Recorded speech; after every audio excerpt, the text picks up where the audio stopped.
Good evening and welcome to the City of Wilmington City Council General Business Meeting. Today is December 10th, 2020.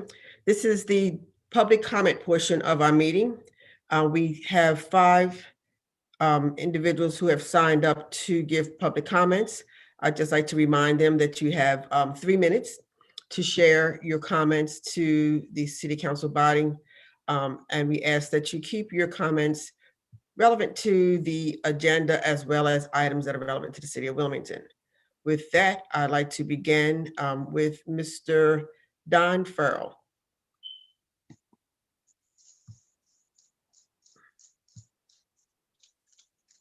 Mr. Farrell?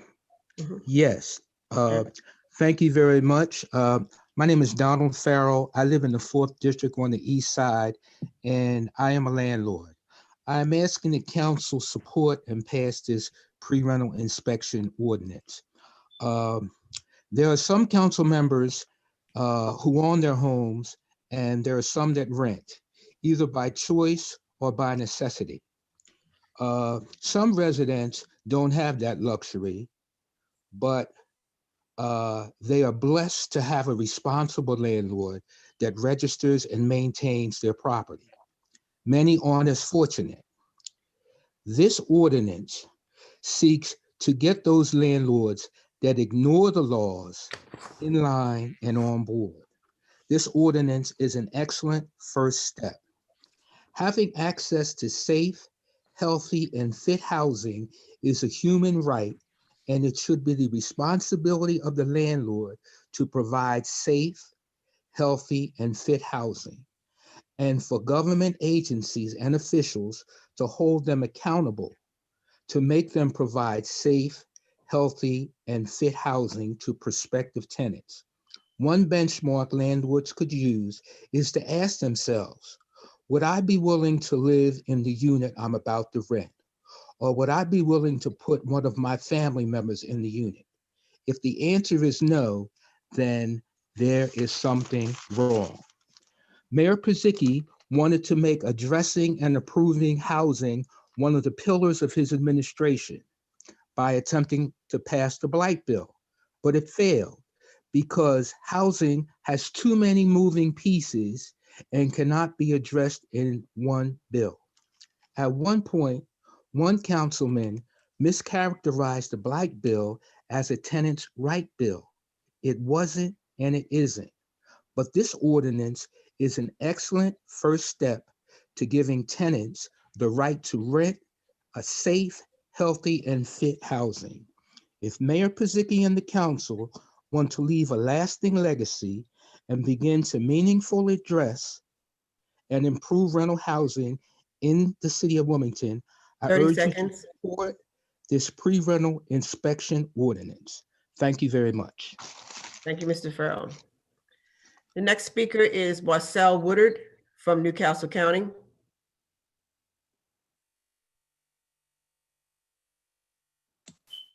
Good evening.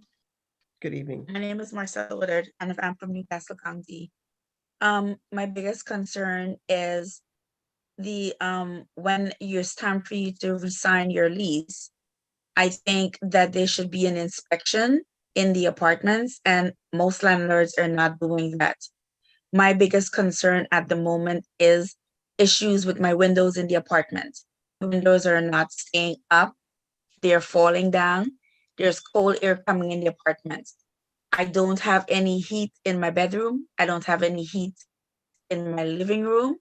I have one little heater in the dining area, which is behind my dining table. That cannot heat my entire apartment. That's a concern. I reached out to them 2 weeks ago. It took someone 5 days to actually come. I had to call again. The maintenance person said that the windows are all not good and not in working condition. They need to be fixed.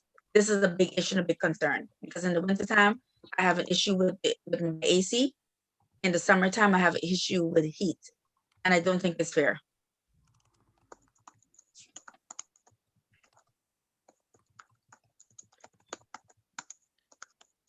Thank you, Ms. Woodard. You're welcome.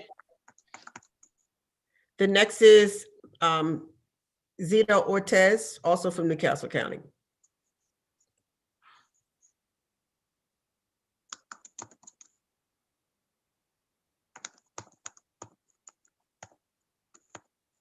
Ms. Ortez?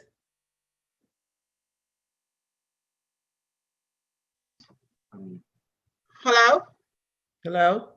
can you hear me? I can now, yes. Okay. Hi, good evening, everybody. Thank you for the opportunity. Yes, I have been renting at a particular property for a long time now. I had a similar situation with what Ms. Wooder just explained. And for me, thankfully, I just only had the heat turned on yesterday. I have 3 minor children in the home, and we did not have any heat in the property. But we've had other issues in the property as well. But I really strongly do believe that property owners, landlords should definitely be accountable. And I think we should also for repairs, pre-inspection before renters come in the properties. Some of the conditions in some of those properties is just not up to standards. I think also landlords make promises at the beginning of the lease, and I think after renters get in the property, they do not fulfill the promises. I am living through this right now.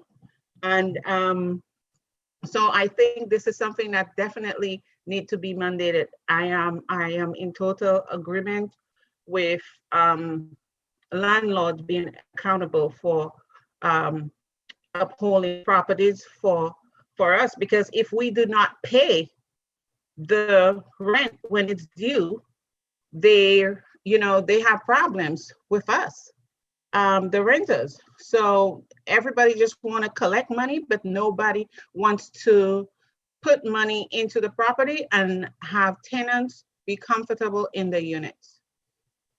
Thank you. Thank you, Ms. Ortez.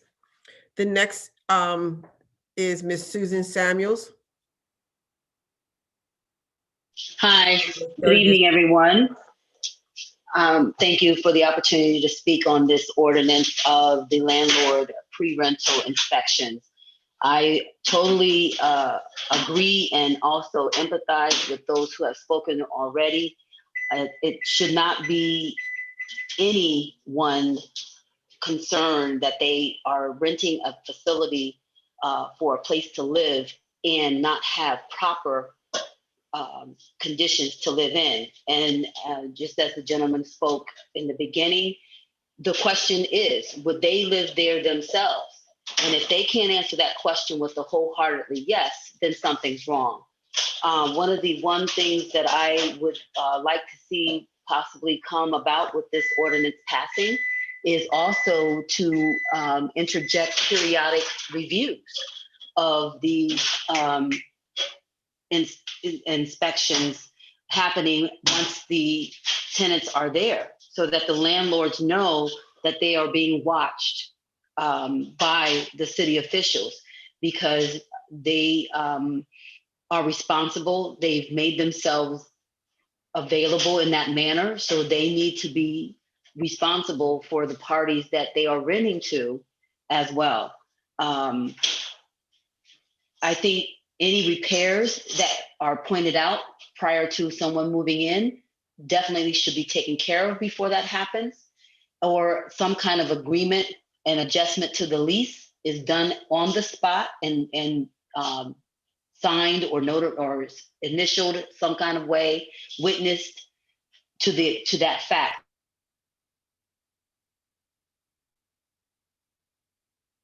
That is in question. Those are my initial thoughts on the ordinance, but it definitely needs to be something put back in practice, because it was there once before, and I don't understand why it would be taken away, because it's a matter of health and in some cases, life and death. Okay. Well, thank you, Ms. Samuels. Thank you. Our next speaker is Ms. Joanne Gatewood for the 4th District. Okay, hello. Hello, we can hear you. Okay, hi, this is Joanne Gatewood, and I live in the 4th District. And I'm also a community outreach specialist. So I serve a lot of families, and they come in, and majority of them is, they're living in some unsafe and unhealthy conditions for their kids, which a pre-inspection would catch that before they move in. I also work with a lot of referring agency who has money that gives these landlords first, last, and security deposits. And then they make promises, because we're also desperate as agencies to make sure that our families are off the street and in a safe environment. So, but it's no protections for our families once they move in there. So it should definitely be something that's required. And also, and because even once they move in there, we call L&I, that's a process. By the time you call L&I, if you get an appointment, I've had to use who I know to basically advocate for my families on many occasions. And then when they come out, they send a letter to the landlord. That's a process. And then then they give the landlord a certain amount of time. If I got an infestation of rats and roaches and mold, I don't need to be waiting 25 days for the landlord to come out and decide whether they're going to fix it or not, and just put a Band-Aid on the situation. So we need a wholehearted inspection before our families are committed, because you would really, really it's really sad. I had a family that said she had a leak. When I went in there, I could see outside to the sky. To her, that was just a leak. And she had all these clothes on the floor to sop it up in the mold that was in that house. So when L&I finally came out, yes, they condemned it. But and now she's like, well, Miss Joanne, you got me put out. Where am I supposed to go? You can't live in these conditions. Fundings is very tight and limited. I don't know what the problem is, but there seems to be a shortage of housing right now. We have people who have vouchers and can't find places. And landlords are actually opening up houses and like putting a door on a living room, acting like that's a bedroom. That's not acceptable, y'all. So we really have to go deeper and think about our children, because these are moms who are in desperate times, and they'll take anything, and then they do the sidebar deal with the tenant to say, hey, I'll fix it once I get in here. That doesn't work. So let's be accountable. It was a law at one time. It needs to be reenacted. We need to protect our families. We need to have safe and stable houses for our families to live in. Thank you. Thank you, Ms. Gatewood. And that concludes our public comment portion of our meeting. We will reconvene promptly at 6:30 for the legislative business agenda. Thank you.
I do this.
The meeting of the 107th session of Wilmington City Council will please come to order.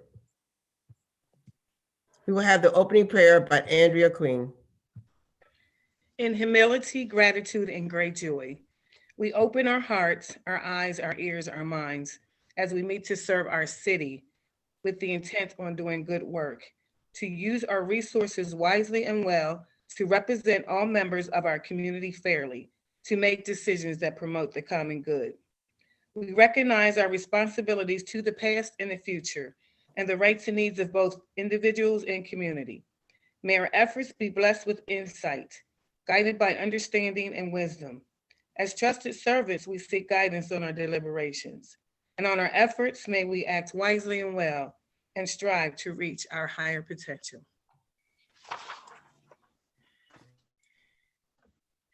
At this time, we will recite the Pledge of Allegiance. I pledge allegiance to the flag of the United States of America and to the republic for which it for stands, which it stands, one nation, one nation, under God, under God, indivisible, indivisible, with liberty, Liberty, with liberty and justice and justice justice for for all. all. The clerk will call the roll.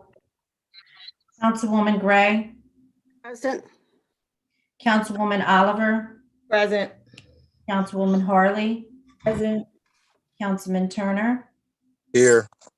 Councilwoman McCoy, Here, Councilman Johnson, Here.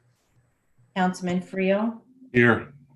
Councilman Adams, Here. Councilwoman Dixon. Present. Councilman Guy, Present. Councilwoman Walsh, here, President Shabazz, Here. 12 present. Reading of the minutes of our previous meeting. December 3rd, 2020, City Council met in virtual regular session on the above date at 6:30. Then I move the minutes be accepted as written. It's been properly moved and second, the minutes be accepted as written. On the question, all those in favor, Aye. signify by saying aye. Any opposed? Motion carried. Committee reports. November 30th, 2020, President, members of Council, City of Wilmington, ladies and gentlemen, we, your Community Development and Urban Planning Committee by virtual meeting to was referred ordinance number 20007 entitled an ordinance to amend chapter 34 of the city code regarding the inspections of rented or leased dwellings or buildings for residential occupancy. Have given this ordinance careful study and recommend council vote on it accordingly. Respectfully submitted, those members present: Councilwoman Dixon, Councilman Boyd, Councilwoman Gray, Councilwoman Oliver, Councilman Turner, and President Shabazz. Madam President, I move that the committee report be received, recorded, and filed. Second. It's been properly moved and second, the report be received, recorded, and filed. On the question, all those in favor signify by saying aye. Aye. Aye. Any opposed? aye, Motion carried. That's it. City Treasurer's report.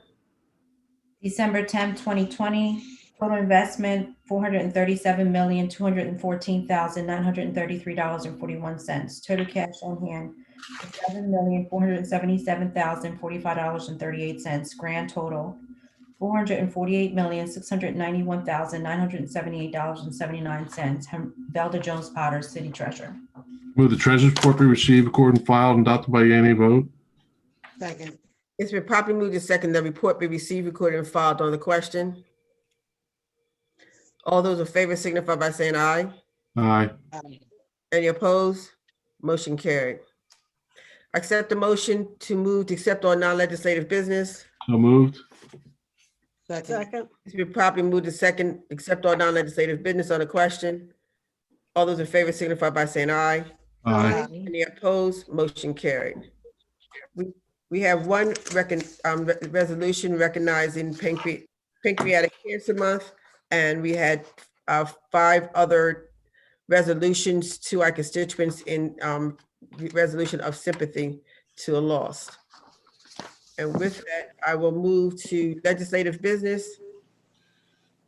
We have 2 pieces of it on the agenda today, and beginning with Council Member Gray. Madam President, I move council dissolve into a committee of the whole for the purpose of holding a public hearing on ordinance 19-018. Second. It's been moved and second that the council dissolve into a committee of the whole for the purpose of building a public hearing. The clerk, please read the affidavit of publication. State of Delaware, Newcastle County personally appeared the News Journal, the News Journal Media Group, a newspaper printed, published, and circulated in the state of Delaware, who being duly sworn, deposits that advertisement, which the annex is a true copy, has been published in the said newspaper once in each issue as follows on November 24th, 2020. Ordinance number 19-018 entitled, "An Ordinance to Rezone the Parcels of Land Located at 700 Lea Boulevard from R2 to R5A1 zoning classification." Notary Public, Gail Wilczewski. I move the affidavit of publication be made part of the record. Second. It's been properly moved and second that the affidavit of publication be part of the record. On the question, all those in favor signify by saying aye. Aye. Aye. Any opposed? Motion carried. Clerk, please read the planning commission report. March 21st, 2019, dear Ms. Seho, attached for City Council's consideration is City Planning Commission Resolution 03. I move the planning commission report be made part of the record. Second. It's been moved and second that the planning commission report be made part of the record. On the question, all those in favor signify by saying aye. Aye. Any opposed? Motion carried. Could we have the representative for the planning department come forward with their report? Okay, that would be me. I'm Herb Inden, Director of Planning for the City of Wilmington. Good evening and thank you for having me. We are here tonight to discuss ordinance number 19-018 to rezone 700 Lea Boulevard with the purpose to develop the site with 3 4-story buildings with 163 units and 304 parking spaces. The owner is Riverside Hospital Development LLC. They purchased this from Christiana Care Health Services.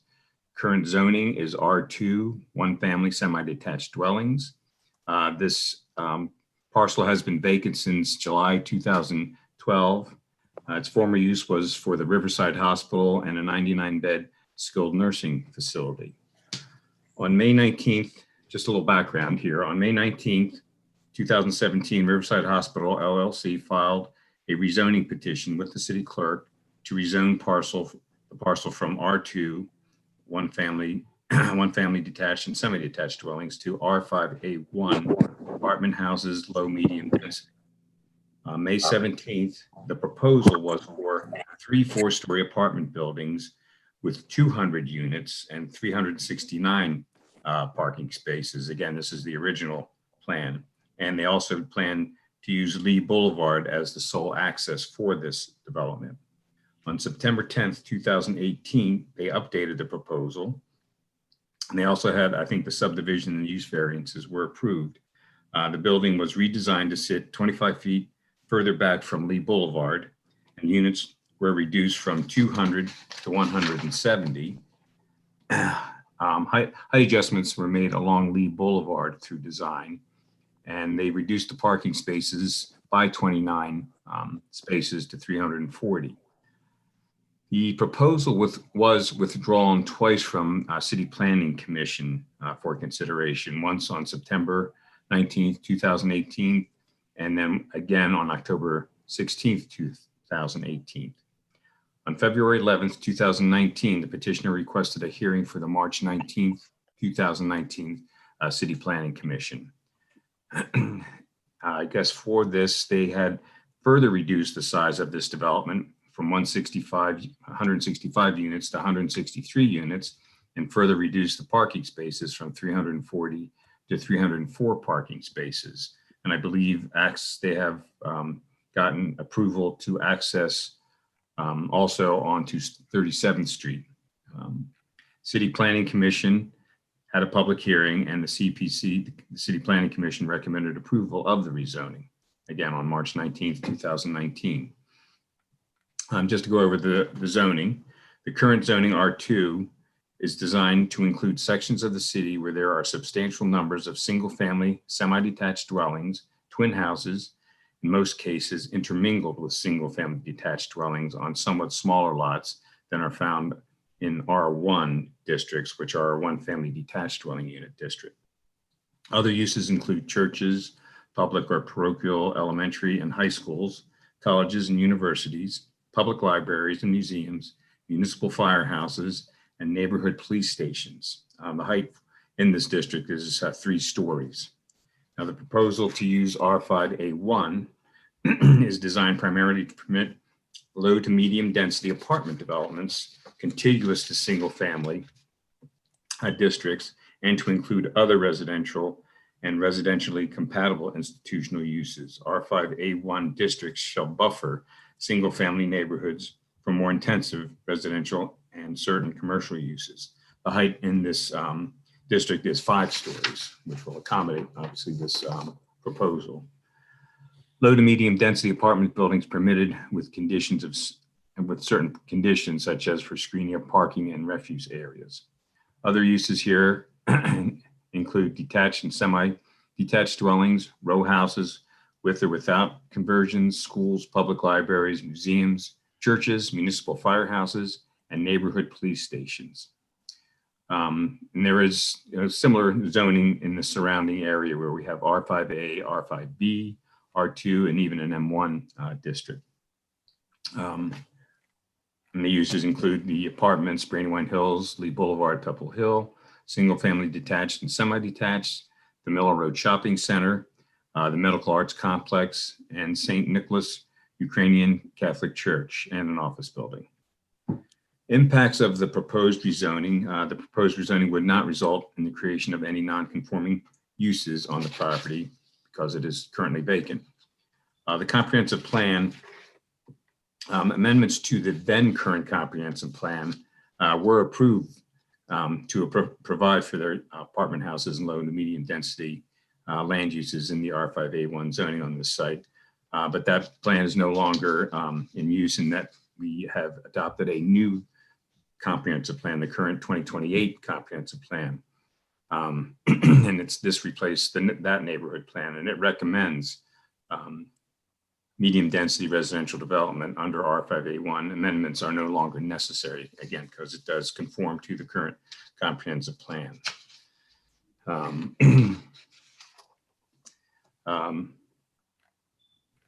Yeah, so the recommendations from the Planning Commission, decisions to rezone should be based on the appropriateness and merits of R5A1 zoning category for the character of the area, nearby land uses, and long-range plan, rather than any specific development proposal. In this case, R5A1 zoning is appropriate for the property in general, and not just with respect to the petitioner's proposed development. This is because R5A1 zoning is designed to permit low to medium density apartment developments, especially where they can buffer single family house neighborhoods from more intensive residential and certain commercial uses, such as the Miller Road Shopping Center. City Planning Commission again approved the resolution, and theirs was 04-19, proposal to rezone one parcel of land. Excuse me. And that concludes my presentation. Thank you, Director Enden. Are there any questions from members of council?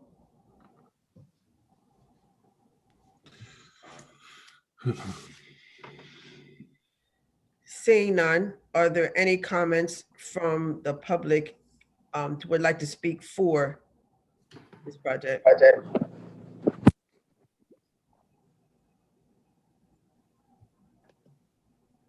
There is. Mr. Sheridan, is your hand raised to speak to this public hearing? Okay, no, he put his hand down. I see no, is there anyone from the public like to speak against the project?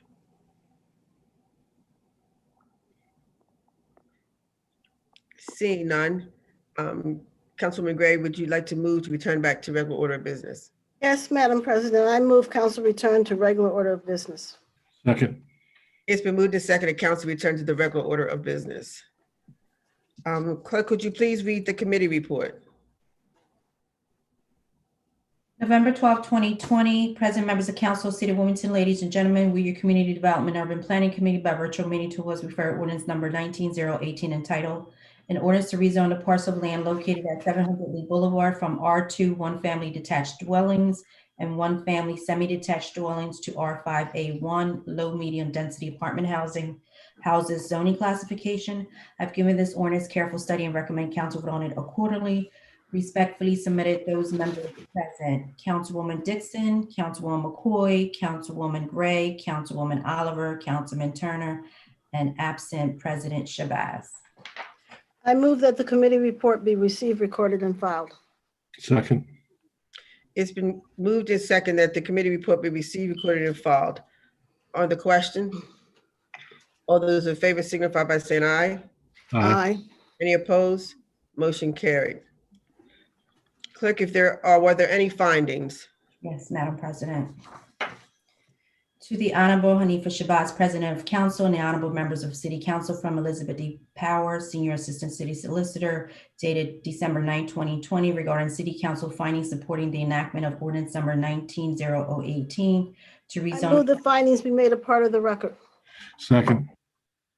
It's been moved and second, the findings be made part of the record. All those in favor, signify by saying aye. Aye. Any opposed? Motion carried. Councilmember, you can present the ordinance for its third and final reading. President, I have a resolution to present for the third and final reading. Ordinance. Ordinance number 19-018, Agenda 4644, in ordinance to rezone a parcel of land located at 700 Lea I Boulevard. move this resolution be received, recorded, and filed, and adopted by a yea or nay vote. Madam President, I need to read the whole title of the Read the whole ordinance. title. Okay, Yeah. sorry. And it's an ordinance to rezone the parcel of land located at 700 Lea Boulevard from R2 one-family detached dwellings and one-family semi-detached dwellings to R5A1 low-medium density apartment housing zoning classification. I move this resolution be received, recorded, and filed, and adopted by a yea and nay vote. Second the moving of the ordinance. Yes, it's an ordinance. It's been moved and second that the ordinance be received, recorded, and filed. On the question, Madam President, I have 3 documents to add to the ordinance. The first is the Declaration of Assurances. The second is the Access Easement Agreement. And the third is the partial assignment of and supplement to the Access Easement Agreement. Declaration of, Madam President. Assurances. see, Madam, the clerk. Thank Madam you. Clerk. Declaration of voluntary assurances. The declaration of voluntary assurances is made this 3rd day of May 2019. Access easement agreement. This access easement agreement is made this 22nd day of April 2020 by and between Riverside Hospital Redevelopment. Partial assignment of and supplement to access easement agreement. This partial assignment of and supplement to access easement agreement is made this 10th day of December 2020 and between this Riverside Hospital Redevelopment LLC. Gray. Councilwoman Gray. Councilman Gray.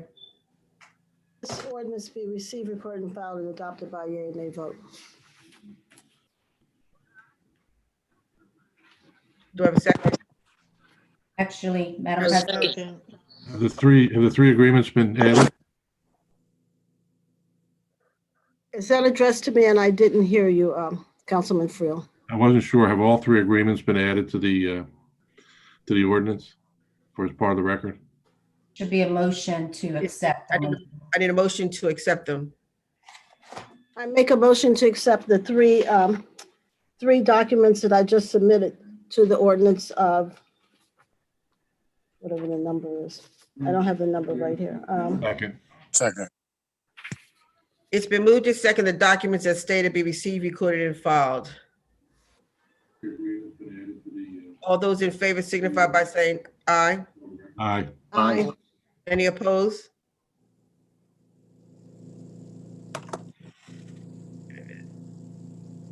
Let me go back to the Are there, so do we need it on the question again? That's what I'm confused. Yes, ma'am. Okay, so on the question, On the question, these three declarations were an agreement between the community in the first district and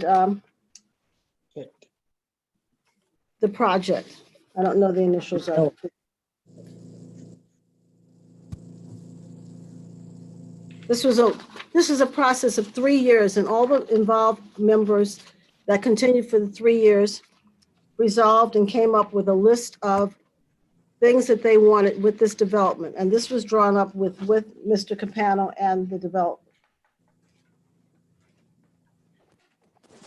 I'm done. are there any comments from members of, thank you, Councilwoman Gray. Are there any other comments from members of council? Seeing none, are there any comments from the public? Seeing none, back to comments from council, and I see Councilwoman Walsh. So the three documents are an agreement between the community and the developer. Is that correct? Am I to answer, Madam President? Councilman Gregg. Yes, it's between RHR, which is the developer, and the community. Okay. thank you. Communities, First District. Yes, thank you. Let me correct that. There is an agreement between RHR and the city. Okay. So Councilman Gray, would you like closing comments? Well, I think I've said just about everything. We've worked on this for about 3 years, had repeated meetings with different organizations in the First District. RHR has done just about, or agreed to just about everything that we asked for. So this is just the final stage. This is it. This is the rezoning. Well, with that, the clerk, please call the roll. Councilwoman Gray, Yes. Councilwoman Oliver,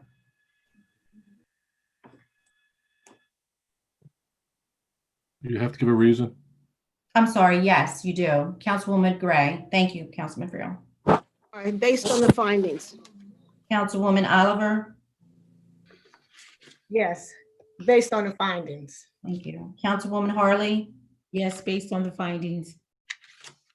Councilman Turner, Yes, based on the findings. Councilwoman McCoy, Yes, based on the findings. Councilman Johnson, Yes, based on the findings. Councilman Friel, Yes, based on the findings and the work of the council member and the community. Councilman Adams, Yes, based on the findings. Councilwoman Dixon, Yes, based on the findings. Councilman Guy, Yes, based on the findings. Councilwoman Walsh, Yes, based on the findings. President Shabazz. It's based on the finding and the 3 agreements and that were made between all the stakeholders. Great work, Councilwoman Gray. 12 yeas. Declared adopted.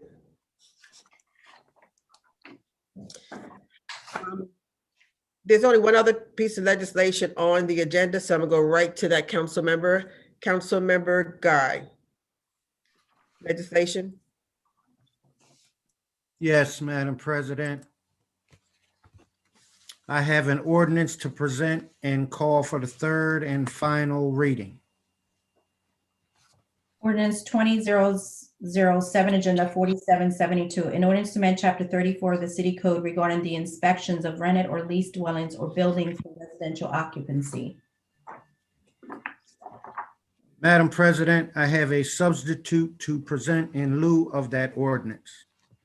Substitute number 1 to ordinance 20-007, revision 1 to agenda 4772, in order to amend Chapter 34 of the City Code regarding the inspections of rented or leased dwellings or buildings for residential occupancy.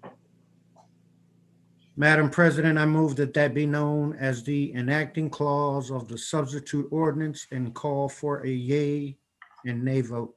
Second.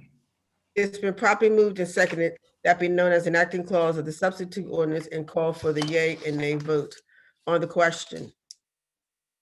Yes, Madam President. I'm gonna try to give the short version of a long story. But basically, when in about 2017 or 2018, I contacted Maribel because I wanted the history of all of the legislation going back to the 90s related to pre-rental inspections. When they were brought in, when they were brought out, who voted them in, who voted it out, that whole background, because I felt pre-rental inspections were important to the city. So basically what happened is the whole city government decided to work on the comprehensive legislation that had been proposed by the mayor. So rather than move forward with my plans, I decided to pause that to see if the big picture plan was going to find its way to some resolution or not. At some point in time, probably in February of this year, I introduced what I had put together, but I didn't move forward with it because, again, we were in the middle of the blight bill, quote unquote, being discussed. And on the night that we voted and it was defeated, when I went home that night and I was thinking about what took place, it struck me that Councilmember Adams had made a statement during the discussion. And he kind of made reference to the point as he was fighting, his position on that blight bill. He said, when nobody else is doing anything, kind of saying folks ought to do something if they have ideas.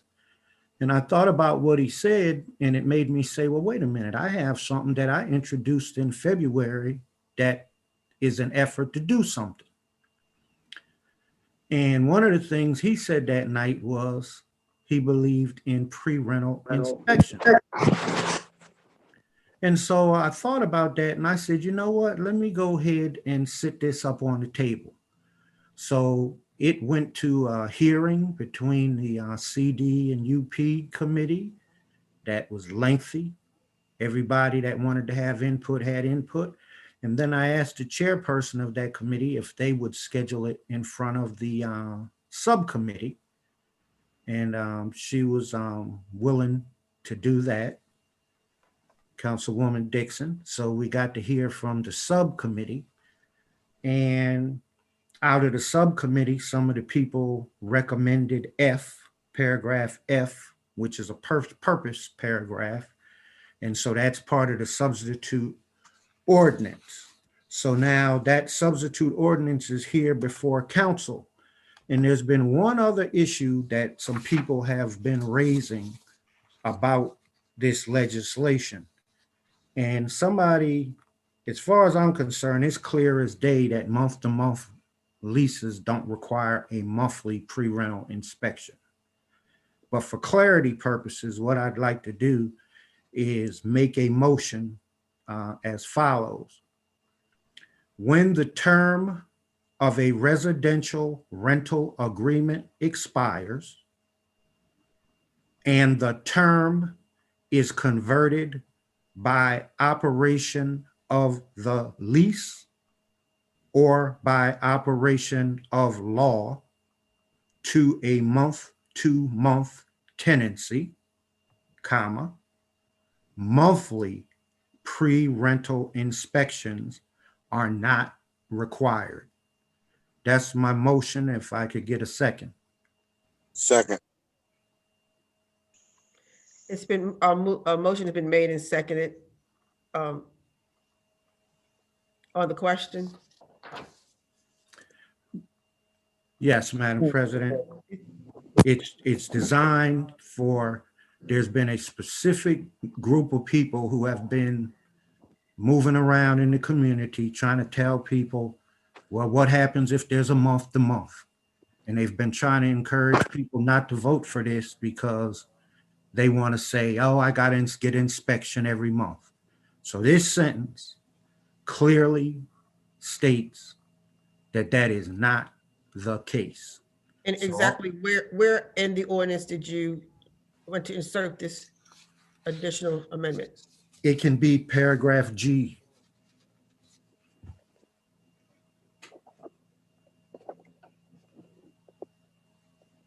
Yes. Okay. Dash got to it first. I'm on mute. You know who told him that? Councilwoman, Said that? Councilwoman Walsh. That was the question I was going to ask. Where is it going? Okay. So you're creating a new paragraph. Paragraph G.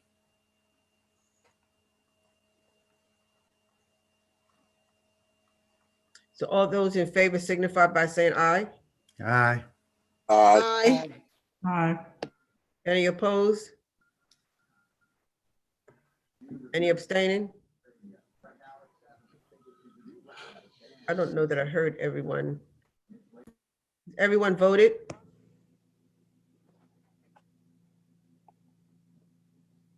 Roll call vote, Your Honor.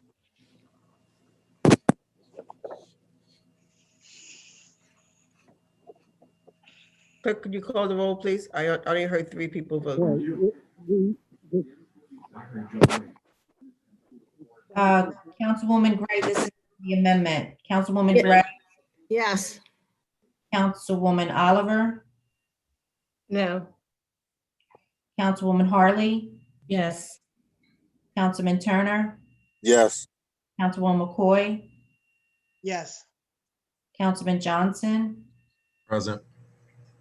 Councilman Friel, No. Councilman Adams, Yes.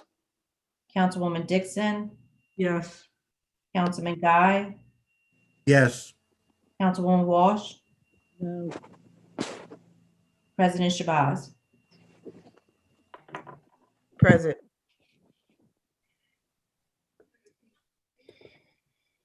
Seven yeas, 3 nays, and 2 present.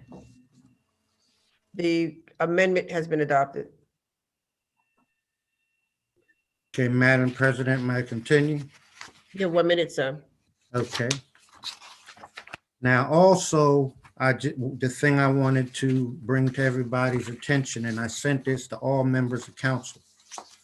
In 2019, which means we voted in May of 2018, in the mayor's budget proposal were 4 positions for purposes of pre-rental inspections on page 168 of the budget book.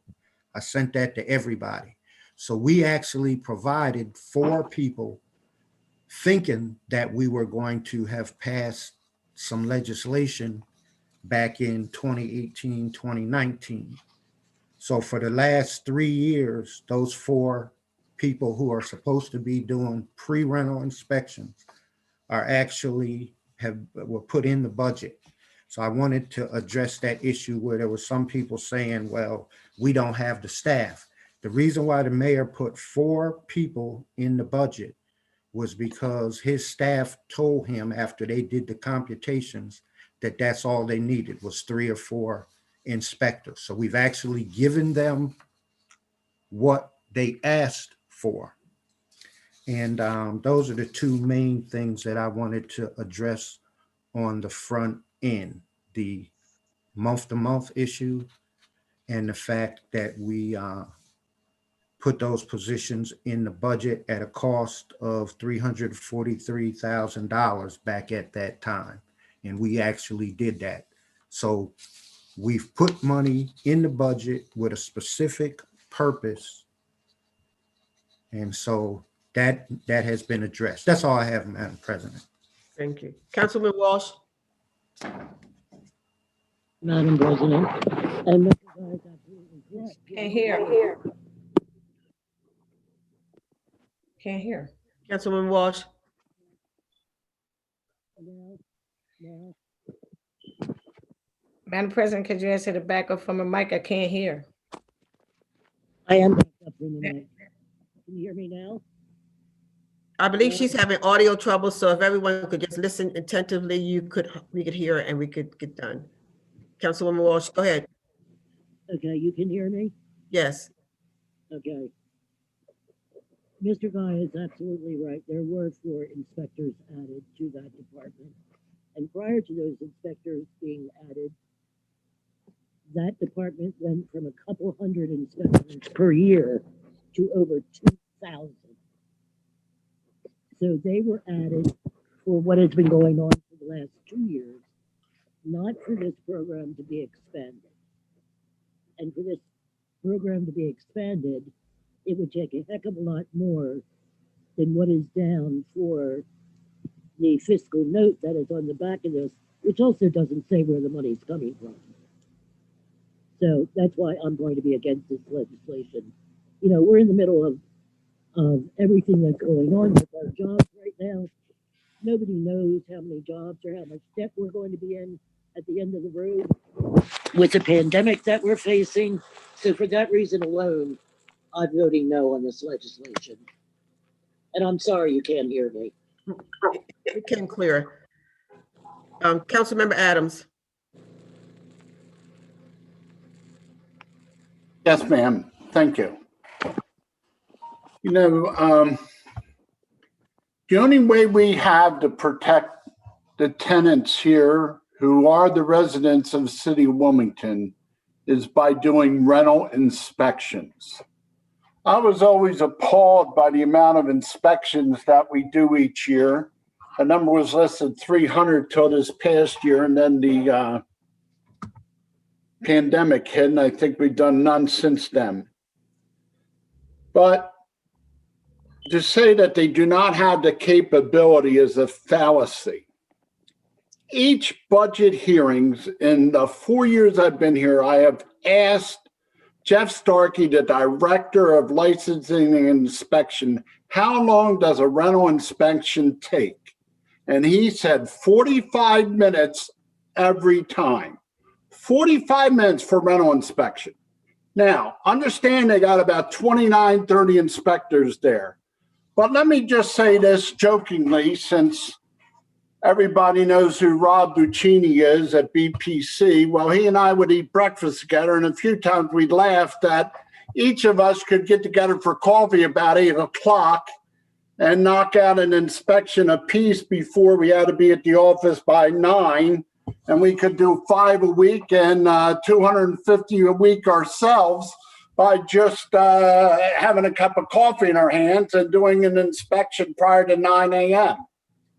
So it always escapes me that doing one a day, if you think about it, okay, and we got one guy, he should be able to do 2,000 inspections a year because he's working, 50 weeks a year times 5, that's 250 times 10. You can multiply the thing out. So we certainly have the capacity to do that. Why we resist on protecting the residents of Wilmington.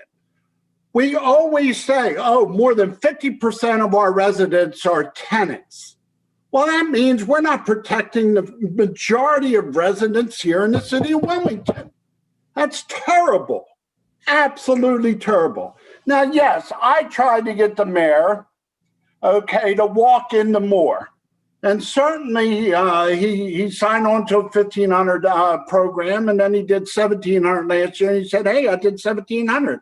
I said, hey, that's good. Can you get to 2,500? Can we get to 3,000?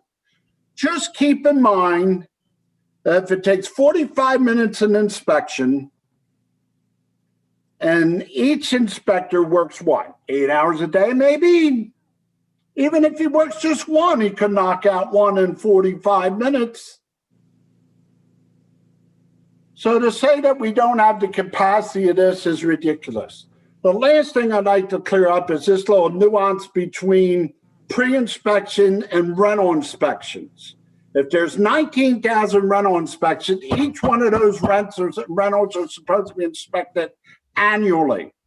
So whether that's before the next lease begins, whether that's if the apartment's vacant before it gets rented, or if it's in the middle of a lease before the next lease starts, that's still a rental inspection. So if we could drop the ridiculous argument between pre-rental and rental and understand we got to inspect 19,000 rental properties a year, then that's where we should be aiming for. I don't want to hear this thing anything else. And lastly, I want people to keep in mind, and remember, I'm the conservative Republican here, and you're losing this voice after this meeting, that there's a difference between taxes and fees. Fees charged by a city are supposed to be reimbursed for the service you're providing. That's all they're supposed to be. So if you're not providing a rental inspection for these rental units, then you should not be charging a rental fee. That's illegal because you're not providing a service. You want to raise money for the Treasury? Then go out and say it's a tax increase and let all 72,000 people vote on it. But don't sit here and tell me we're going to charge every rental unit an inspection, a fee, which is really in reality a reimbursement for an inspection, and then not do the inspection. So I don't see why we can't handle the capacity of this thing, and I can't see why we can't stop doing things illegally, like collecting fees and not providing a service for the fee we do that. If I did that in my private industry, I'd be sued and I'd be challenged ethically by the Board of Accountancy, and they'd take my license. Maybe we ought to take some administrative possessions away, and then we'd have somebody moving on this situation. Quite frankly, it's sad, really sad. We're not supposed to charge a fee unless we're providing a service, and the fee is the reimburse for that service provided. And don't give me this, that taxes, police and fire increases each year, because they pay property taxes for that. So again, to sum this up, one is we got to protect the tenants by doing inspections, and if the majority of Wilmington are renters, then we need to protect the majority of Wilmington by doing rental inspections. And lastly, we got to stop charging fees if we're not providing a service to the individual we're charging those fees. Thank you, Council President. Thank you, Councilman. Councilman Johnson. Oh, wow, that's a tough act to follow up, but all I can say is, I understand Councilman Adams' passionate plea. Unfortunately, just none of the facts line up. This is something that is not reality based. The fiscal impact alone in the middle of a pandemic is just insurmountable for a city our size. And again, I have not worked with Councilman Guy on this, but I did a survey of surrounding cities, Baltimore, New York, Philadelphia. None of those have this requirement. You have to do rental suitability, for instance, in Philadelphia, where it's at the landlord has to attest it's everything is in good order. But for every single lease in the city, to have this pre-rental inspection is just not workable for government. We would have to possibly outsource to a company to do this. It's just insurmountable, the cost. And I'm not aware of any city that has actually done this and done it effectively. And the second thing I just ask is why now and why this? This has been blight and abandoned housing has been something that has been discussed at length over the past few years. It's been something my colleagues, Councilwoman Rashima Dixon and Councilwoman McCoy have worked with the Healthy Community Subcommittee. And they've done a great job in trying to look and examine these issues and have the community at the table. And so I don't see them on this piece of legislation. And that's something that's confusing to me, because if they're working on this issue, why are they not at the table working with the community on these issues? So, procedurally, I just think this is wrong. And then number three is just the timing. For us to do a bill this big, look at how long the blight bill was debated. Something this big that will have tremendous effect on all landlords in the city is just simply too much to do in the last meeting of this session. I respect the sentiment behind it, But I mean, we have to look at history. This has been tried before. And if we try to do this, we have to do it the right way. And what's going to happen if this is rushed and passed, the best properties are going to be inspected. The best properties are going to be the ones that are looked at. And the ones that aren't going to be looked at, those are going to be the dilapidated, the horrible, the slumlord properties. Those are the ones that aren't going to end up even being inspected. So, the effect wouldn't even be, I believe, the intended effect, and it's going to cost the city a whole lot of money. So I understand the manpower issues, and we've talked with the administration about this, but we have to do this the right way, and it's about the right way. We can't use a machete for something that really takes a scalpel. We need to figure out what makes the city have better quality housing, but this is not the way. This is simply unworkable, it's unrealistic, and it's truthfully a fantasy. So I respect my colleague's sentiment, but is this something 108, working with Councilwoman Dixon, Councilwoman Coy, I think we'll get this right, but this is not the bill. Thank you. Councilwoman Oliver. Thank you, Madam President. I think it was good intentions, but just speaking to some of the tenants, I think we have more people out on the street just waiting for pre-inspections, period. As Ms. Gatewood had mentioned, I talked to a couple of young ladies about some of their surroundings. I just contacted L&I, and they did come out and contact their landlord and send a letter.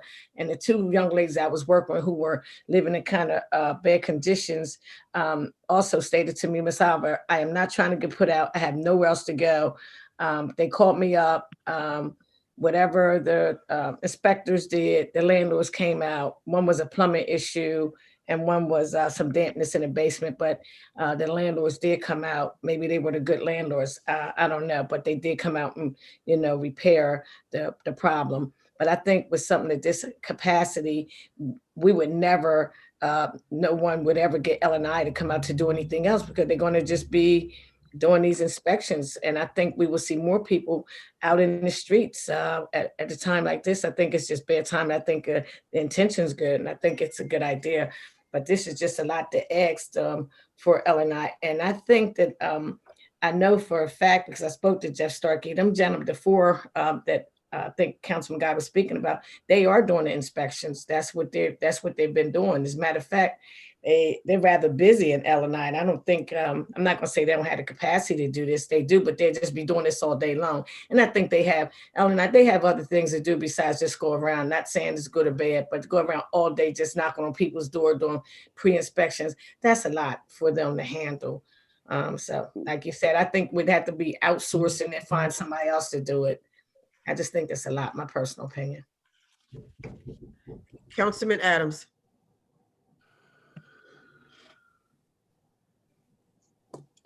Thank you, Council President. I smile each time when somebody says, hey, they appreciate my sentiments, but they don't reflect the reality of the situation. Every time the council person has said that, they've looked away from the statistics. We had an argument here about 2 weeks ago where everybody looked away from statistics where it was 33 complaints out of 114,000 service calls, and that was 0.02%. Now, the statistic you got here is directly from the Director of Licensing and Inspection. 45 minutes per rental inspection. 45 minutes per rental inspection. That's one inspector, 45 minutes a day to do one unit. Now, I realize some of us might have a sentiment that, gee whiz, if he did 8 inspections a day, that would be 8 times 45 hours. So that would leave him what, 2 hours of going back and forth and everything else? Okay. Why we turn our head to a time study done by the director of L&I, who said 45 minutes 4 years in a row. Sure, we can look away from that statistic and say this is unreasonable, this is unreal. But then again, maybe my viewpoint is stuck in a private industry world where we would expect somebody to do that takes 45 minutes to do a job to do more than one of those jobs a day, and maybe even do 8 of them a day, entire day. So again, do you want to take a private viewpoint? Gee whiz, I had a discussion today. We found out in Public Works, they've taken over 2 months to issue a permit on demolition. 2 months. So yes, you want to sell me unfair and unrealistic because I'm measuring something against private industry that has always done a better job than any public entity like a government has done. Okay. You want to call me that, I'll accept that. I will accept the fact that private industry has always done a more efficient and more effective job than any government entity has. I concede that point. But you can't look away from the time study statistic of your own director that says 45 minutes an inspection. And whether or not you want to say that Rob Buccini and I are laughable that the two of us could knock out 2 inspections before we had to get to the office at 9 a.m., you could say that also. But that is reality. And again, bottom line, you don't do an inspection, you don't protect the people, period. Thank you. Thank you, Councilman Adams. Councilwoman McCoy. Thank you, Madam President. I actually wanted to make a friendly amendment. I would like to be able to amend and ask that we have a start date as of July 1st, 2020, so that we have a better understanding of what our budget will look like for the fiscal year next year. And also, I would like to see whether or not our Councilman Guy be willing to put a sunset clause in this so we can take another look at it within a year of doing the rental inspections to see exactly how we're going. Because I do believe in this. I believe we need this. But I've heard what people say, and I definitely don't want to make certain that people are losing homes in the time of COVID. But this is something that still needs to happen. So the amendment was to begin inspections after July 1st, 2021, and also to give it a sunset clause of 1 year. Councilman McCoy, could you please tell us where in the legislation you would like those statements to be added? Okay, I'm looking at it now. Sorry.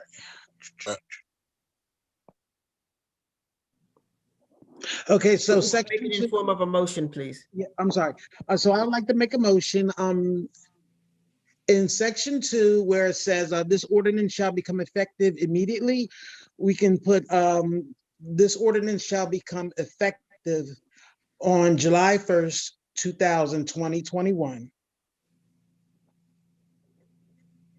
And that we will take another look at this ordinance on July 1st, 2022 to measure its effectiveness. Just a motion on the floor. Is there a second? Second. As stated. Second. Second. It's been moved in second. All those in favor signify by aye. Aye. Aye. All On those the opposed? motion. On the motion. I was getting to the question.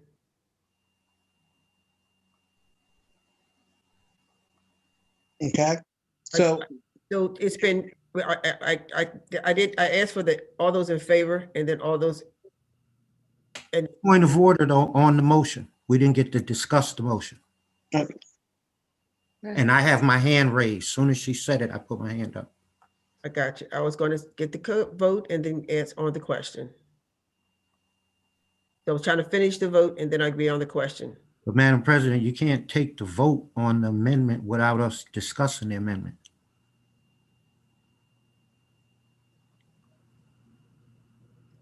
Right. You're right. You're right, Councilman. On the motion, on the motions, your point of order. Councilman Guy. Yes, Madam President, thank you. Wait.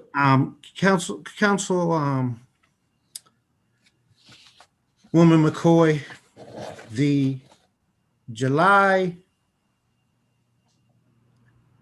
I'd ask that the two things you said be split up. And the reason why I feel that way is because the July 1st start date, that's not a problem to me. That's not a problem. We've done that all the time to delay start dates for things. And this isn't like it's being delayed for years or a year or anything. That's a short period of time. Plus, we all know that as long as there's COVID, there's going to be a delay in all likelihood anyway. But when you put a sunset clause on a bill, what I've found over the year is that it's one thing for there to be a clause that says, there's going to be some type of meeting scheduled to revisit or update a status on the program. But if you cause a piece of legislation to terminate on a date certain that's within a year, then we may as well just almost kill the legislation. The people who have been, in a sense, trying to look at the substance of the bill and trying to encourage people to vote against it, the effect of saying that this somehow terminates in a year is a little bit different than reviewing it in a year. So I guess if the object isn't for it to die in a year, I would like, if you want to do something like that, I would respectfully request that there be a date set into the program for an annual report or something of that nature on the pre-rental inspection program.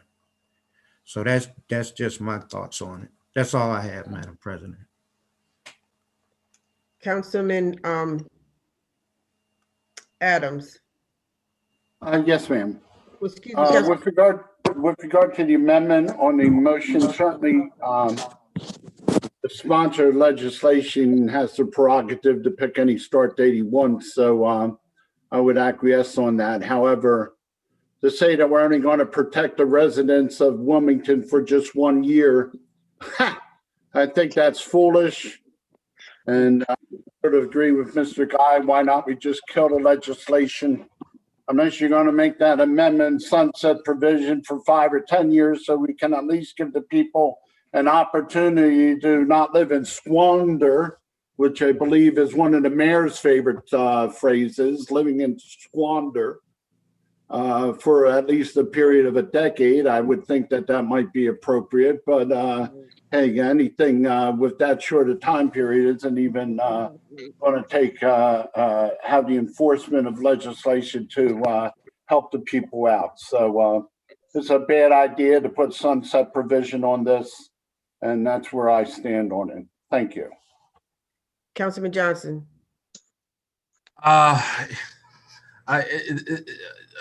The whole regime is a bad idea. I don't believe it's carefully crafted as part of something that's reality based, not to mention the fiscal impact on the city.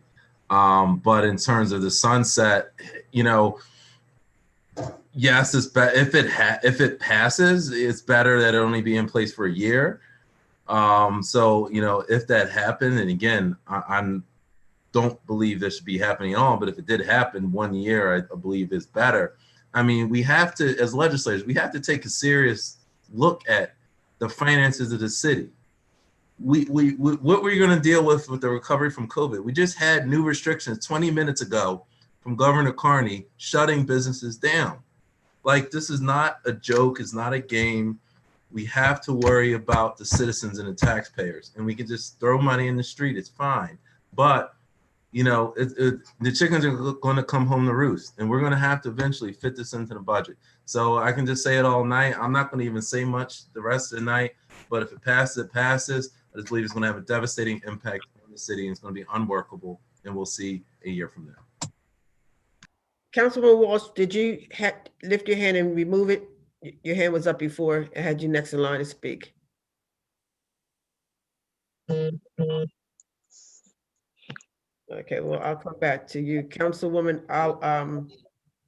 Oliver, then Turner, and then McCoy and Dixon. Councilwoman Oliver, was your hand up? Sure. Thank you, Madam President. I was going to say what Councilman Johnson stated, that this is going to have a real financial impact and on our residents. And we don't, with COVID and everything's going on, and I have people calling me, they haven't received their unemployment checks for 6 months. They don't have any money. I'm referring them to different agencies. I mean, I think it's good, but I just think it's bad timing and it needs to be critiqued. To me, what's the difference in working with the blight bill, as Johnson said, and then we're going to take something like this and just say, and pass it without really discussing it. I think it just needs to be discussed a little more and sit down with the administrations and Jeff Starkey and, have a discussion about it. I think this is a little too serious for us to just be with the financial impact and saying, yeah, and I'm looking out for the residents of the city of Wilmington. I just think it's a good idea, but it's bad timing.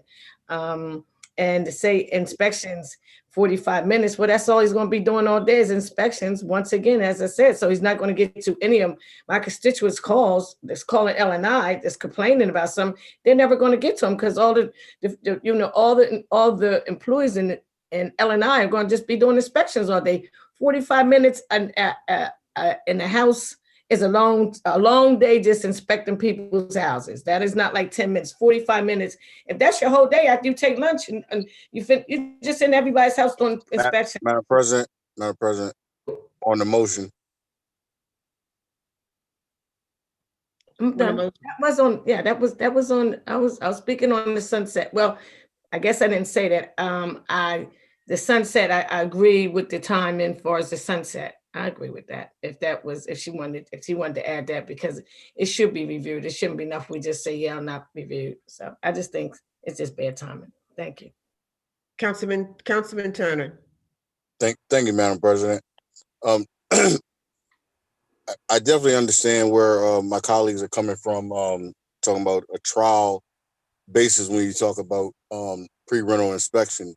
However, if we sit and put a sunset clause and say July 1 and then revisit it the following July 1, no money is being put in the budget if you're talking about July 1. July 1 is the start of the fiscal. You would then have to do an amendment to move money to it if you started after July 1st, and then ending it the following July 1st. If you didn't do an amendment, then you still haven't put any money behind this ordinance. So as far as the sunset clause, it would just be a moot point. The ordinance would just be a piece of paper because you didn't make an amendment for anything to move this legislation. So we need to think about that. The sunset clause would be in one budget cycle that it wouldn't do anything that year anyway. That's all I have, Madam President. Thank you. Councilwoman Walsh, I called you before, but I see you back up again. Councilwoman Walsh? Yes, I'm trying. Can you hear me now? Can you hear me now? You're muffled. Yes, you can or no? You can't hear, because I know you can't hear. I know I can't hear.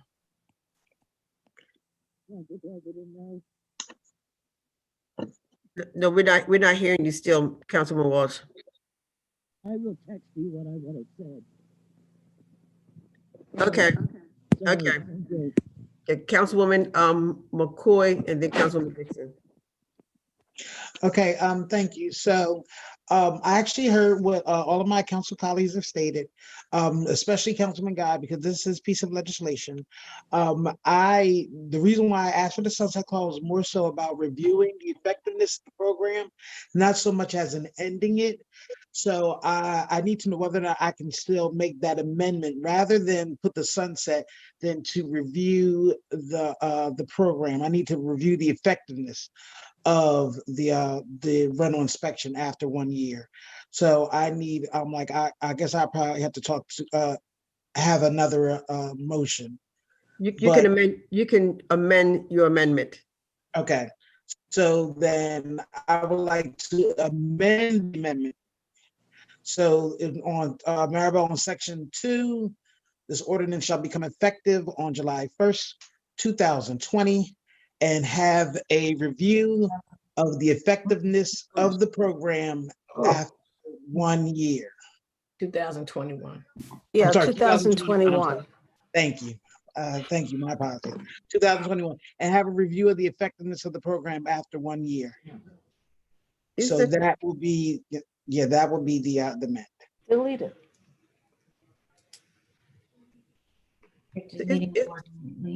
For clarity, clerk, could you give me clarity? Isn't that what she said before, but you just said the date? She didn't have review the program language in there. Okay. And I also removed the sunset. Oh, you just said a sunset, you just said review it. Right. Deleting. Right. So a amendment of the amendment has been made. Is there a second? Second. Second. It's been moved in second on the question of the amendment on the amendment. Hearing none, all those in favor signify by saying aye. Aye. Any opposed? No. No.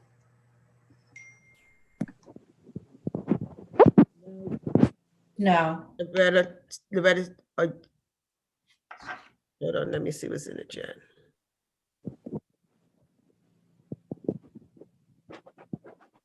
Clerk, did you get the count? No, I did not. So can we do a roll call, please? Voice vote. So you're doing a roll call vote on the amendment? Yes, on the amendment of the amendment. Okay. Councilwoman Gray? Yes. Councilwoman Oliver? No. Councilwoman Harley? Yes. Councilman Turner? Yes. Councilwoman McCoy? Yes. Councilman Johnson? No. Councilman Friel? No. Councilman Adams? Yes. Councilwoman Dixon? Yes. Councilman Guy? Yes. Councilwoman Walsh? No. No. President Shabazz? No.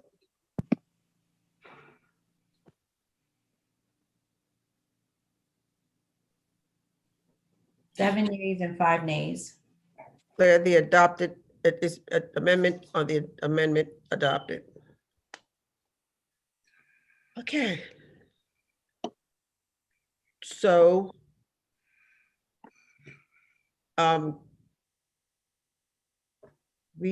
there's no other comments from members of council on the amended ordinance. We now will hear from the public. Are there any comments from the public?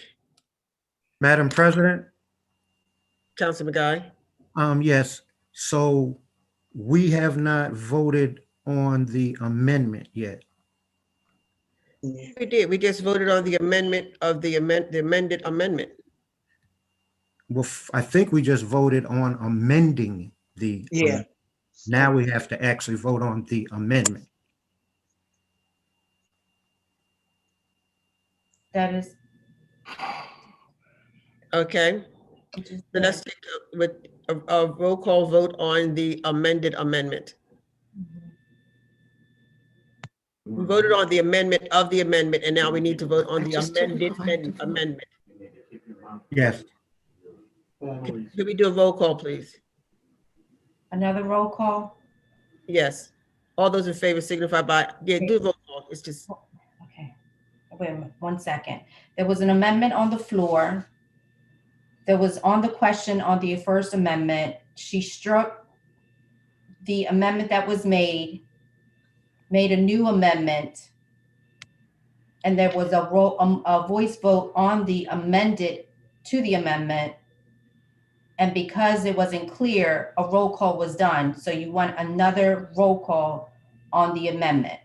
We want a roll call on the amended amendment. Yes. That's the same thing, right? We just voted on it. Yes, Well, we just, I did too, but I mean, it's gonna be, we're doing this for the official record, so I thought that's what we did, was a roll call on the amended version. We did. but We did that. we were on the, we would debate on the amendment, and there was, during the debate, there was an amendment of the amendment. And so and it was second, and so we voted on the amending of the amendment. But now that the amendment has been amended, we need to vote on the amended amendment. That's correct. Yeah. Correct. Great job.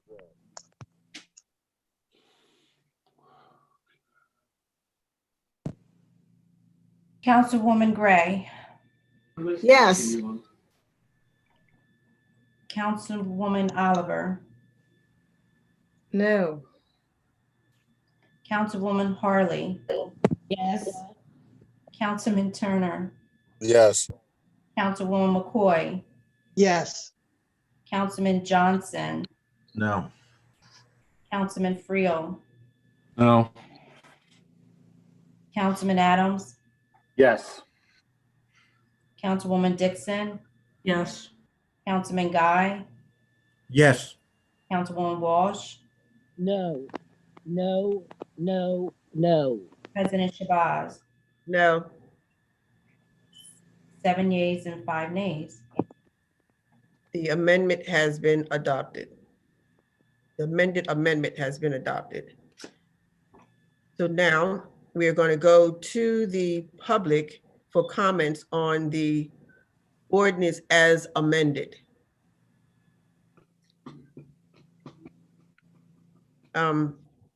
Mr. Sheraton. Thank you. I'll try to keep it as brief as possible. My name is Jeff Sheridan. I'm with the Greater Wilmington Housing Providers. I guess I wanted to start off by just addressing Councilman Adams' statement saying that the only way the city can protect tenants is by pre-rental inspections. That is just, that's laughable, to be frank. The city protects tenants already by responding to tenant complaints. Having L&I get tied up by doing who knows how many inspections are going to need to be done. I mean, there's 18,000 rental units. Presuming they do yearly leases and need to be inspected every year, that's 18,000 inspections. And that assumes that every single inspection passes on the first time. So, sorry, that's just craziness. You know, tenants can also protect themselves. They can call in and report bad landlords. They can send letters to landlords. They can file in court. I mean, it is not the city's job to bend over backwards to protect tenants. It's the city's job to protect the residents. I also wanted to speak on the amendments to the amendments to the amendments. This bill is being rushed through. City council needs to do a better job of involving the public, not just try to write these bills in rapid fashion and force them through. We just passed an amendment to the bill where we're going to review the effectiveness, but we didn't discuss any of the metrics that would determine whether the bill or the pre-rental inspections were actually effective. Are we going to be looking at the number done? Are we going to be looking at the delay? Are we going to be looking at the pass rate? Are we going to be looking at the number of licensed versus unlicensed? I mean, this is straight up insanity. Going on, I just want to say generally that, you know, this inspection program is pre-rental inspections. When we brought on these 4 extra inspectors, this was in anticipation of the blight bill passing, which did not call for pre-rental inspections. The blight bill called for rental inspections, which are much different. The pre-rental inspections will delay people getting in their homes. It will extend vacancy. It will encourage landlords not to make investments in the city. I mean, they make absolutely no sense at all. So, and to think that 4 inspectors can handle all of these inspections is lunacy. Councilman Adams also addressed the private industry versus the public industry, stating that the public industry was nowhere near as effective as the private industry. But yet this ordinance seeks to have the public industry inspect the private industry. The private industry does not want to be subjected to the public's inability to handle these inspections. I mean, the same exact organization that you guys are expecting to handle all of these inspections, we just stated took 2 months to approve a single demolition permit. landlords aren't going to be able to wait 2 months to get a rental inspection, which again comes back to the ordinance and how poorly it was prepared. Nowhere in the ordinance does it guarantee an inspection within a certain period of time. Nowhere does it determine how many inspectors were needed. L&I themselves said they are unable to handle this. The fiscal impact of the ordinance listed at the bottom is crazy. You're claiming that there's 15,000 units in the city and we're expecting a 25% vacancy rate and that the inspectors we have now will be able to handle that. First of all, the vacancy doesn't determine the number of inspections. It's the turnover that determines the inspections. So if the same tenant remains in the property and signs yearly leases, that needs to be inspected every year under the current ordinance. We need to start dealing in reality. The landlords, the Greater Wilmington housing providers, the public, we would love to help, but we need the opportunity. We tried to present all of these things in the various subcommittee meetings and the committee meeting, and we're not heard. This ordinance is horrible, and there's no way anyone should be voting for this. Your time, sir. Thank you. Ms. Gatewood?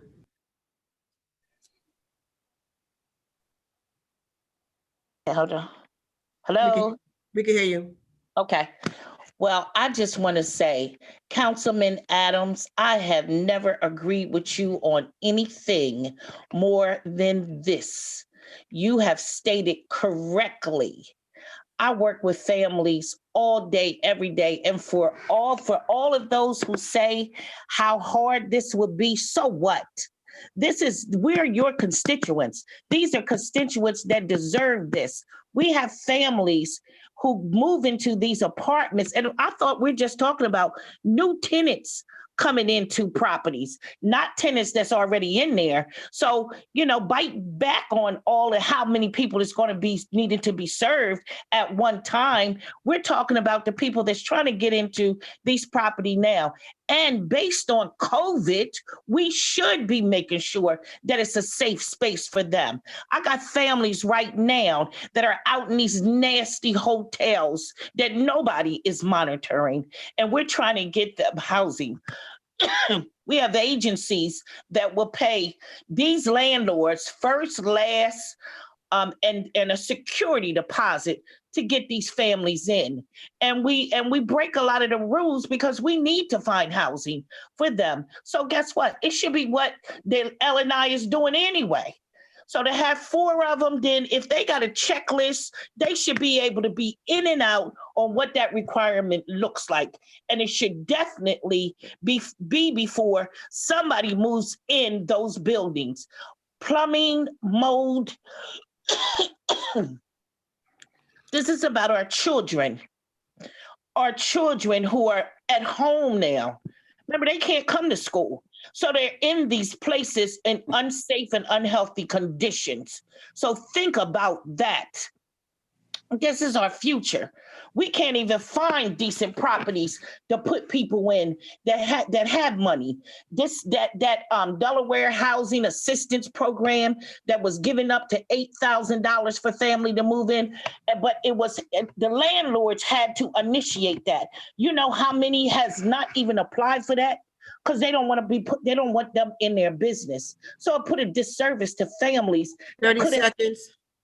$8,000 before them. I'm so supporting this. And you know what? One thing I agree about that last guy is you haven't come out into the public and let us know about this. And that's what happens. But I'm going to make sure that all my parents contact all of you, especially you, Mr. Johnson, and let you know, and Miss Walsh. And I don't even believe you, Ampy. You live in an area that's highly rental. So y'all need to know. We're not through with this. Thank you. Mr. Farrell.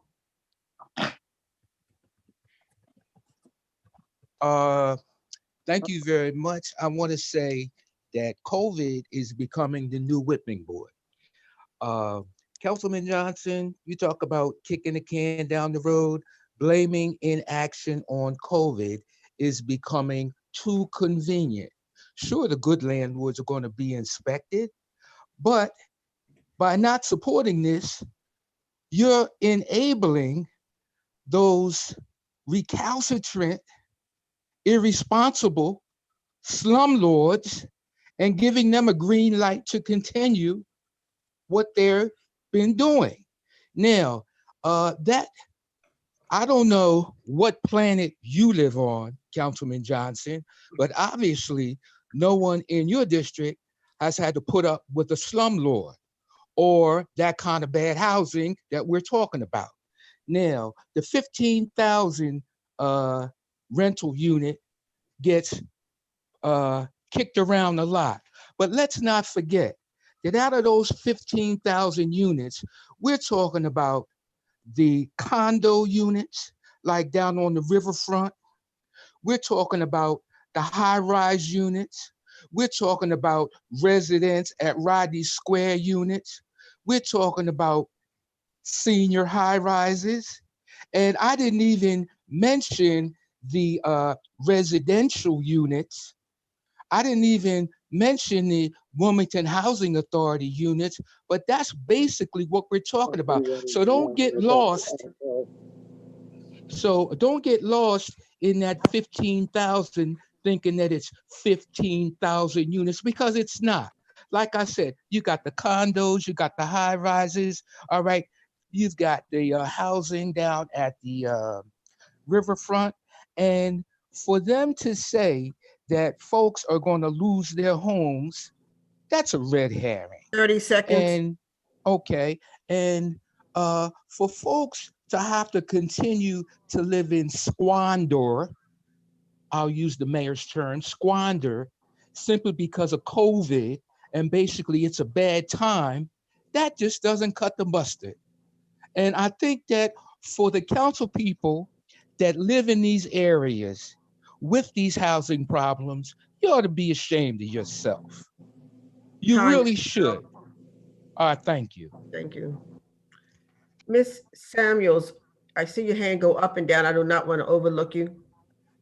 Susan Samuels, did you have your hand up? Yes, can you hear me? I can. Okay, good. Wow.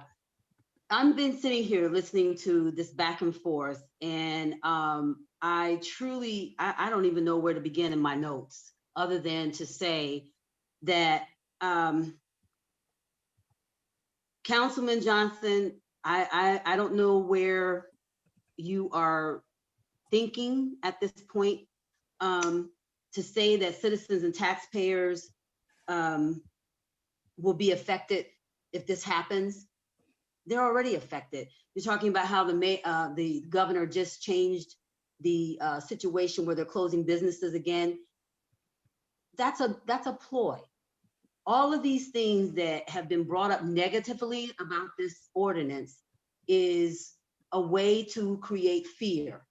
And those of us who are out here and see this happening to people and individuals know better.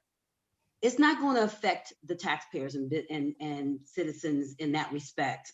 Not at all, no more than it already has. In this COVID business, yes, it is very real.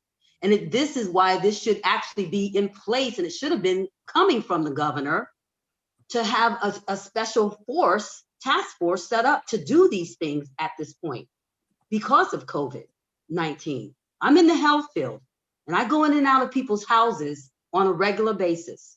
And let me tell you, I'm appalled at what I see when I go to these different places. So you want to talk to someone? I agree with the person, Jefferson, who talked about not involving the public. Absolutely, the public should have been involved in this piece of ordinance. To this idea of having it start in July 1st, when the fiscal year actually starts, that's to me not a service as well.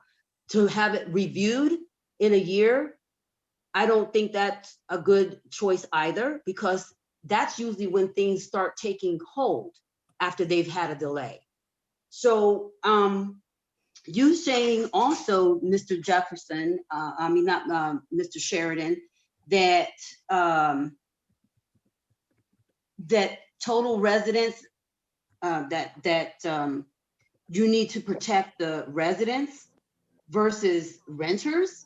I thought everybody was residents of Wilmington, whether they're renters or not, are residents of Wilmington. So I don't understand your separation of that. and other than to promote your business, be part of the people doing the inspecting. 30 seconds. And so, and the word is squalor, people, not squander, squalor. And trust me, when you go into these places, you need to look up the definition of squalor and understand using the term incorrectly, you wouldn't if you had to deal with it. And clearly, anyone trying to use the word has not dealt with it.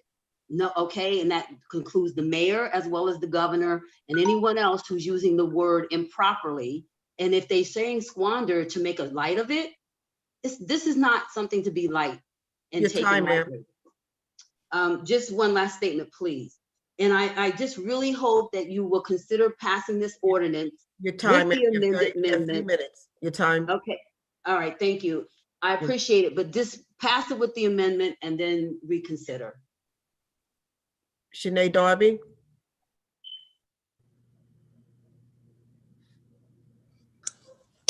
Good evening, everyone. My name is Shanae Darby. I live in the 2nd District, and I'm the candidate-elect for the 2nd District.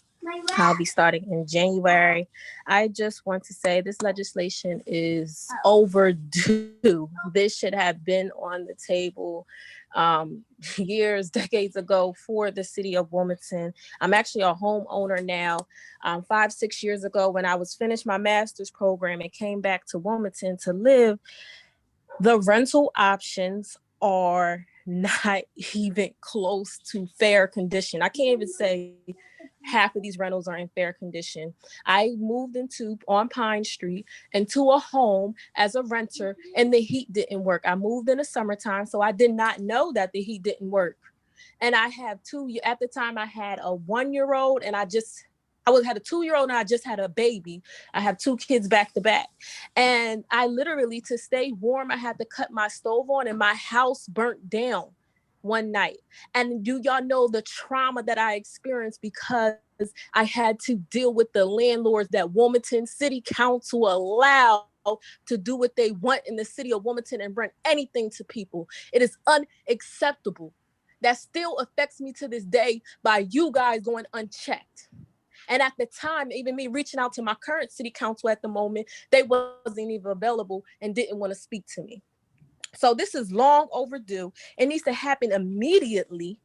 Rental homes in Wilmington are not even in fair condition, and we have to give the people who live here in Wilmington conditions that they can live in. And I want y'all to remember, I am a community organizer before I'm a politic, and the community will know how each and every person votes on this legislation, and the community will be involved. So I hope everyone knows that here, that you will be known not to accept and protect renters and to protect people who live here in Wilmington who are renters. And I would never forget my experience and how no one in city council reached out to me when I reached out to them with the issues I was having with my rental unit, and how my house burnt down with 3 kids I was pregnant with 2 kids, I think. I don't remember.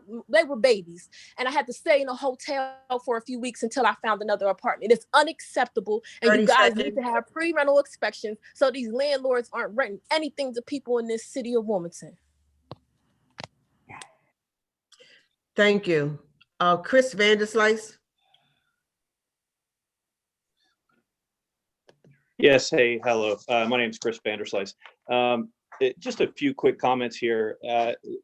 I guess the thing that I'm a little concerned about with this bill is that, I think there's very good intentions. And I think everybody agrees that the goal would be to have a better housing stock and to address landlords that aren't doing their job. And by not doing their job, they're not providing good quality housing to people. But I don't think this bill does that. You're trying to pass a bill that the person that would head the department that would implement it publicly commented saying that he's not in favor of the bill. I heard some mention that, it's not city council's responsibility to come up with the way the ordinance would be implemented in the city. It's actually part of the Department of L&I to do that. Well, that very person said that this bill would not be effective and that they would not be able to implement it. Currently in the city, there's an ordinance for landlords to take a class, new landlords to take a class before they are allowed to get a rental license. But yet there's no plan for that class to even take place. So city council passed that with no plan, and there's still no classes that are available for new landlords to take. GWHP actually offered to do the class, but yet it's still not happening because the city doesn't have the resources to make that occur. So here we are trying to pass another ordinance without the resources or the wherewithal to make it happen. The other thing that concerns me is that the county had this program implemented before, and because they weren't finding enough violations and they didn't think it was effective and enough, bang for their buck, they terminated the program. The city terminated the program about 12 years ago because, they weren't able to keep up with the demand and they didn't have an effective way to administer it. Currently, the city has a pretty good program. I've heard mention of appalling properties and people see appalling properties. Well, the best thing you could do is call L&I. They come out within a day, 2 days max if a tenant complains. So if you go into someone's house and it looks like it's appalling conditions, 30 seconds. L&I. They'll be out immediately to take care of, to cite the landlord. And then there's systems already in place to force the landlord to do what they should be doing and providing good housing. So that program's already there. It's already effective. Jeff Starkey came out and publicly commented that they're using it and it is an effective program. So for those reasons, I asked that this bill be tabled, maybe get a little bit more public comment, put together a good program, and put something that would be effective and that would help the constituents in the city. Thank you. Good time. Thank you. Well, that completes the public comments. And we now go back to those of City Council. Councilman Guy, I would give you the last word, sir. Madam Chair, I do get 2 shots, so I would like my first one before its last one. All right, well, let me go to the other members who had their hand up before you. Councilwoman McCoy. Thank you, Madam President. So I just wanted to make certain that people were aware. One of the reasons why I had asked that we amended to July 1st was not only because of the issue of the budget and the fiscal year, but also to give us that time frame in order to put something together. I'm like, we are looking at COVID is going to be dealing with COVID for months, not just like until our newly elected president gets in office. This is still going to be something that we deal with for quite some time. We do not have our agents aren't, our L&I agents aren't even out doing inspections at the moment. So a plan does need to be put together. And when it comes to trying to find out how much this will cost, this is the time to start putting together an understanding on what it would take to get it done so that it would go into the budget if there's some increase that needs to happen so that everything will be able to take place on July 1st. So that was the whole point of me pushing it down to July 1st, is to make certain that everyone had understanding and a plan before we went ahead and just jumped out on this. So I just wanted to make certain that I clarified my amendment. Thank you. Councilmember Johnson. Well, I just, because I am usually directly addressed, again, comes with the territory. And I just want to, again, for whatever it's worth, we have to state reality. I think Mr. Vanderslice put it the right way. We can pass what we want, but it doesn't mean it's actually going to work. So in fact, we're not helping the constituents out that are suffering. We're not putting a plan together that actually will help them. This law, frankly, will, I'm sure, face many legal challenges, as well as there's many constitutional issues. Because it's this law passed, so if someone needs to rent out January 1st or February 1st, until a inspector can get there, they can't make efficient use of their property and rent out their property. And who knows how long it will take. So you could literally have a apartment that's sitting there for 6-7 months. And at that point, the landlord can't afford to keep the property and it needs to go. So again, for whatever it's worth, I'm just going to point out those facts. We can't operate on fear. I think that sentiment was correct, but we must do things the right way. Look, city council could pass ordinance that says every single person in Wilmington gets a free house, right? Unfunded, just put it out there.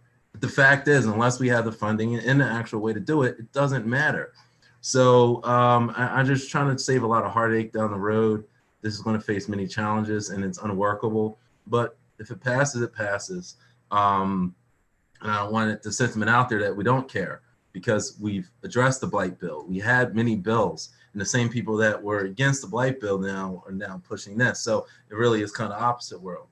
So again, I simply will look at the pros, look at the cons, but this is something that's simply not going to work. It is not able to be worked where every single apartment you have to have an inspector go. So again, I implore my colleagues, we have to use common sense. We have to use our analytical skills.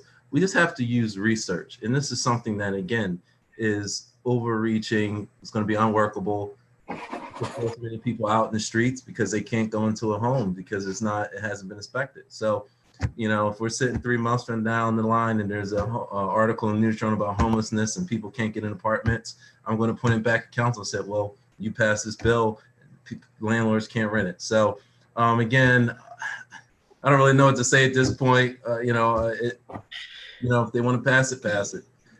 I'm certainly against it, but this is something where we have to take seriously. You have to take seriously our duty to constituents, and it's just simply is not working. Councilwoman Gray. Thank you. Just want to make one clarification. Several times it has been referred that the county does not do pre-rental inspections. The county never did pre-rental inspections. Shouldn't say never. They did them when they were studying their housing stock in 2004. And after the study was completed, they found out their housing stock was in pretty good shape, and they went back to not doing pre-rental inspections. So I just wanted to get that clear because it seems like it's being dropped as the county didn't think it's worthy or necessary. They have a different housing stock than we do. So it's not really relevant. The other thing is that I'm going to take some advice from Mayor Przicki, our mayor, when he told me one time that perfection impedes progress. This ordinance is not perfect, but we need to progress on, and I'm totally in support of it. Thank you. Thank you. Councilmember Guy, then Councilmember Friel. Oliver. Councilmember Guy. Yes, Madam President, I want to get a few things straight that's more in the nature of factual disputes than opinions. The city had a pre-rental inspection program, and then politics is a situation where every group of elected officials have priorities, and they also have stakeholders and constituents. So we're at an all-time high where our constituents in the stakeholder group called renters is at an all-time high, which also means we're at an all-time high for landlords, except a lot of landlords have multiple housing units. But most people who rent don't rent multiple housing units. So this is a large constituency of us as the city of Wilmington, mayor and council. Now, the people in the category of renters, generally speaking, don't always have a voice. They're not even always willing to express their thoughts because they have to be fearful of being retaliated against just from coming to a meeting and talking about where they rent. And then the next month, the landlord's kicking them out. So they have everything going against them. Even if they call L&I and said they wanted an inspection and the inspector shows up and the landlord says, well, why are you here? Well, the tenant wanted an inspection. So we don't really, we get all this HUD money And it's kind of funny because the residents of Wilmington, I want you to be upset right now. Here's why I want you to be upset. I'm going to tell you what we did to you. We actually passed a budget in 2019, which means it started on July 1st of 2018. And we had the money in the budget for 4 inspectors to be added to do pre-rental inspections. So you, the taxpayer, you've already paid for there to be pre-rental inspections from July of 2018 to June 30th of 2019. You've already paid for it for another year in the fiscal year 2020 budget, and you've already paid for it in the next budget, the current budget that we're in. You have paid for this. And on top of that, we as members of City Council voted expressly for 4 people to do pre-rental inspections. So all the people who's talking about it hasn't been discussed, no, we had budget hearings. Go online and you can see the mayor's budget book on the OMB website, and you can see his summary. He asked for the 4 positions for pre-rental inspections, and we gave it to him. Only because there's not a law that's been agreed upon, your money has been spent, but you didn't get what you paid for. The mayor and us as council, we didn't get what we paid. We've paid for it for 3 years. So now let's get to Starkey's fiscal note. A lot of you in the public don't know, but what happens is the law department reached out to Starkey and said to him, we need a fiscal note for Councilman Guy's legislation. So Starkey did some computations, and essentially at the end of the day, he said in writing, in a letter to the law department that I have, 3 new inspectors to accommodate a pre-rental inspection program. That's in writing, in an email from Starkey to the law department that I have. Well, we already gave you 4. So all these people who saying there's not sufficient staff, we've already paid for it. 30 seconds, Mr. Guy. Yes, I'm gonna want my second 5. We've already paid for it. And we had a presentation about this at Councilman Friel's Finance Committee when he does his budget hearings. They presented this in the budget to us for 2019 to add them positions. So everybody on council and everybody in L&I and the mayor knows we're supposed to have a pre-rental inspection program all the way back to 2019. Councilman Friel and Councilman Oliver. Thank you, Madam President. This is just a bad bill. We're going back down a road that we went down once before and it didn't work. This is how the process will work with pre-rental inspections. I have a rental unit. Someone moves out. I have to call L&I and ask them to come out and do an inspection of that unit. The public speaker that talked about slumlords, does he really believe that slumlords are going to call the city department, say someone just moved out, come inspect the unit? No, it's not going to happen. It didn't happen before. The only folks that call are the responsible landlords. And we end up as a city inspecting the same units over and over again. We find out that our inspectors are spending, and we know this from experience, 75 to 80% of our time inspecting units that are in decent shape. So the individual from the 2nd district that was living in terrible conditions, they don't even have time now to answer all those calls. They don't have time to answer the calls for instant ticket requests because they're too busy running around inspecting the same units over and over. So we are not protecting those people that need the protection. We're not protecting the renters that are living in bad conditions and need our help. We are not protecting the homeowners that live next to those apartments. So we're not accomplishing what people think we're going to accomplish with this. It failed before and it's going to fail again. No landlord that has bad properties, that's not taking care of those properties, is going to call L&I and ask for an inspection. It's just not going to happen. So you're kidding yourselves by telling folks that this is going to clean up these properties. It does nothing to address the problem properties that we have here in the city of Wilmington. Nothing at all. And it's a shame that we're even sitting here going through this exercise again, because it's just a bad bill. And I think now, I mean, I'm not sure exactly what the amendment was, but I think we just created a loophole for month-to-month leases. So now landlords probably are better off going to month-to-month leases than doing anything else. No, it's just a bad bill. That's all I can say. Thank you. Councilwoman Oliver. Thank you, Madam President. I think with Councilman Guy, I think he misquoted, because the 4 inspectors are doing rental inspections anyway. For you to say that we passed it, was in our budget. Yeah, the inspectors are out. They're out doing inspection every day, rental inspections. So for you to say that that's not true, you're misleading the public.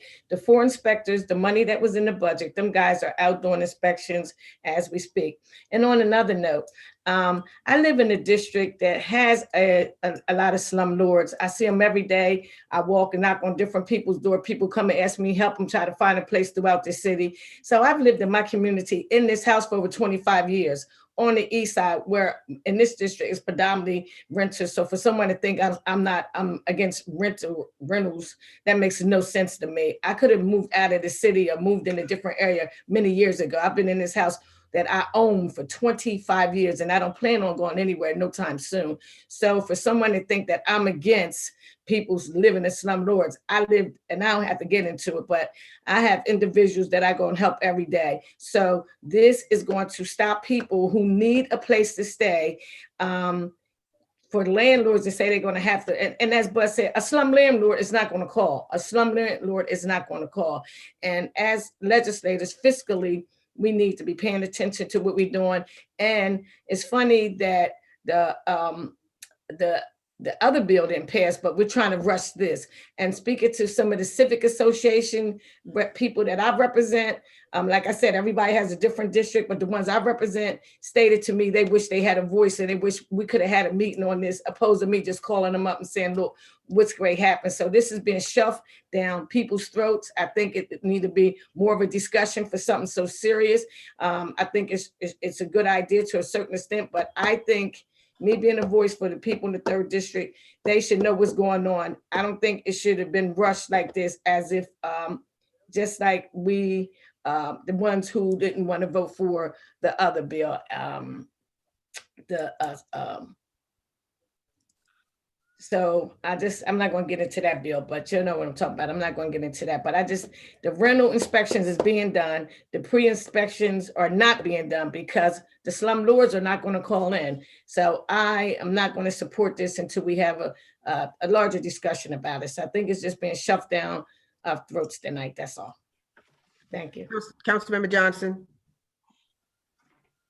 And, again, just I can't really say more than I already have. Councilwoman Oliver has, I think, put the right sentiments into it that, again, we talk about facts, we talk about what's real and it's not how you twist it, it's what's actually happening. And those 4 inspectors were for rental inspections and general inspections, not a designation, a class of just pre-rental.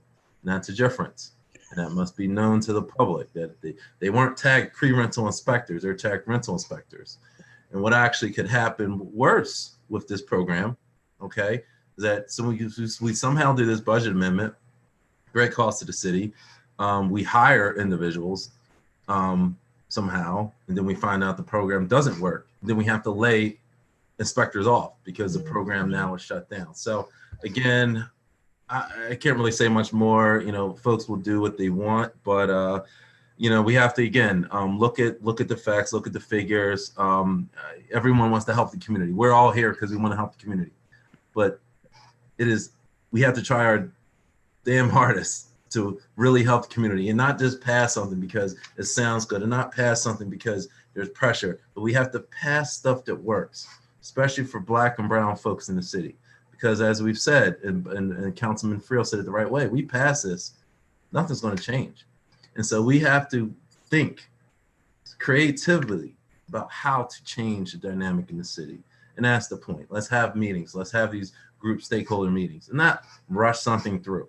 I mean, until this past 2 weeks, I had never really even dove into this. So this is something, again, I believe the citizens need to be at the table. I understand the frustration. I understand the anger. We're going through a health crisis. But, you know, if this could pass and all housing could be great, I would certainly support it.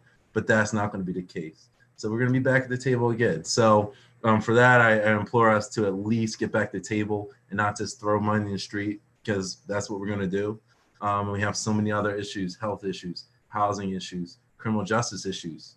You know, we talk about this, but the money now that's going to be used for this could have been used for citizen oversight board. So, you know, we have to look at these issues, and it's not an endless pot of money. We have not gotten local, state, and federal money from the federal government yet. That has not happened. We're pushing at the hill for that.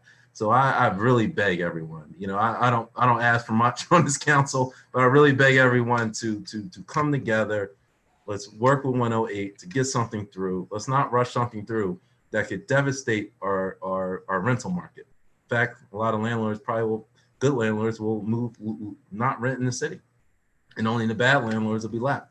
So I really think that just the effect on the Black and brown community is going to be insurmountable. And unfortunately, those who voted in favor will only have to look at themselves when 2 to 3 years down the line we're even worse rental market conditions. And so I do care, and I really want this fixed, but we got to do it the right way. Thank you. Councilmember McCoy. Thank you, Madam President. I just wanted to state that, you know, of course, the blight bill was brought up like on a few occasions, and how that one, you know, did not go anywhere, but now we're rushing this one. Now, the instance with the blight bill is the fact that that large comprehensive bill would have so many moving parts, what I've asked repeatedly to break down. To me, this is something that's much more simple. What we were trying to do is trying to keep people from getting kicked out when it came to the blight bill. This bill right here, we're just trying to make certain that no one purchases a lemon. Like, we want to make certain that if you get in a house, that this is something that you will be able to sustain, that you will keep your family safe. And that's basically what this is about. The whole point of like the narrative is like, oh, council doesn't care about, you know, the residents or whatever. Like, they'll let the slumlords take over. That's not what our intent is. We want to make certain that we protect the residents. Now, when it comes to who are the slumlords, I've only lived in the city for 15 years, but in the 15 years I've lived here, we already know who the slumlords are. So for people to sit and act like, oh, only the good landlords are going to be affected, if y'all already know who the slumlords are, why aren't we making certain that we take state and go after them? Like I said, because most of them already have money. They got big debt. So my thing is, let's quit trying to play politics. Let's quit trying to act like we're doing everybody a big favor by putting this off, when in actuality, we know who the devils are. Why don't we go ahead and just deal with them?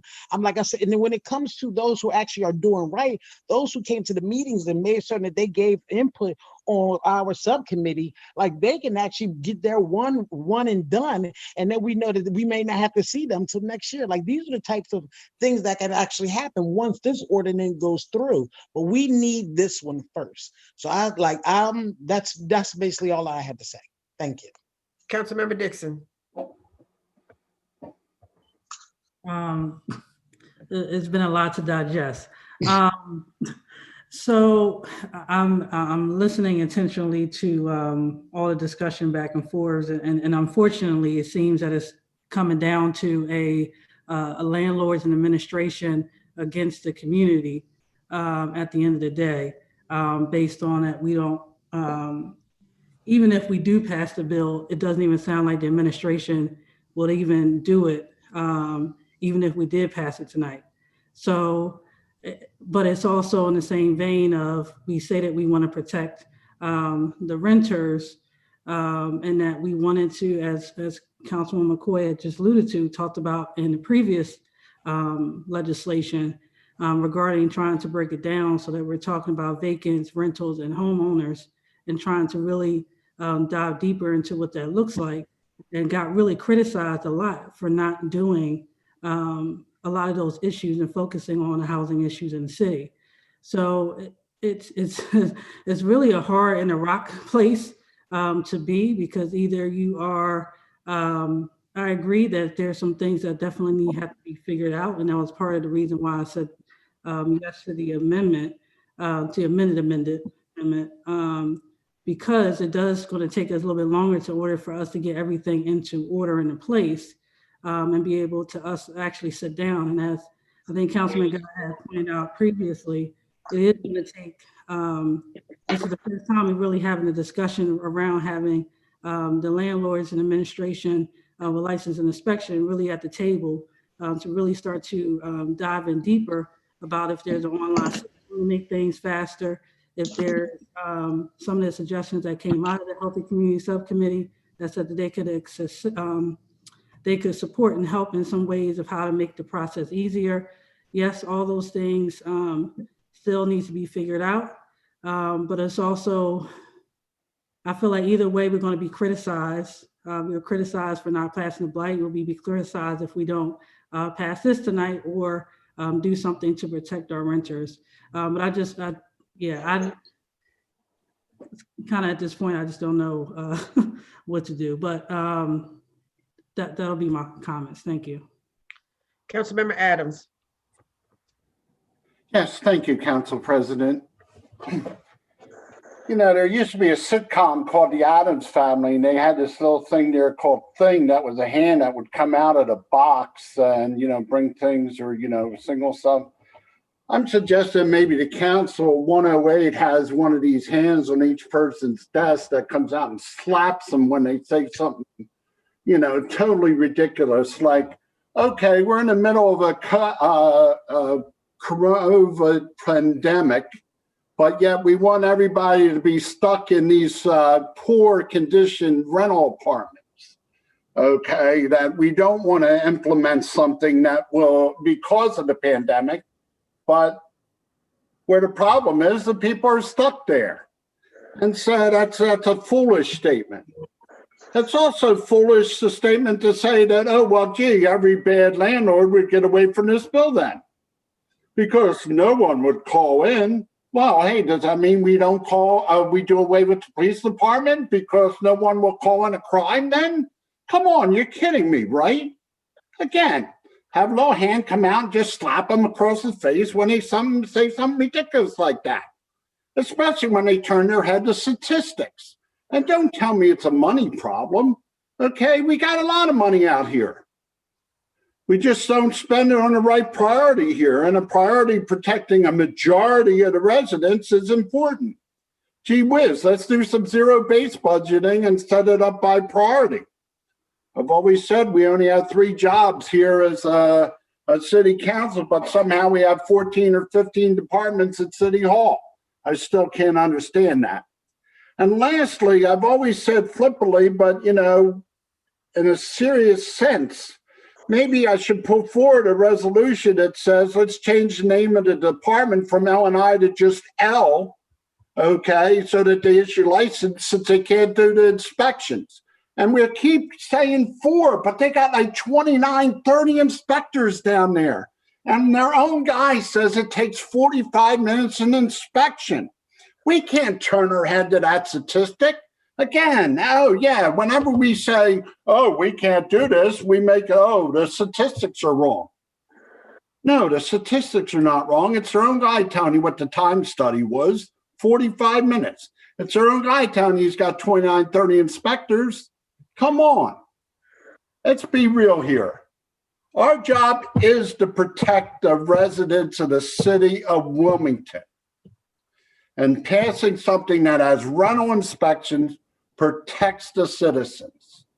And if the majority of citizens are renters, then we're protecting the majority by having rental inspections.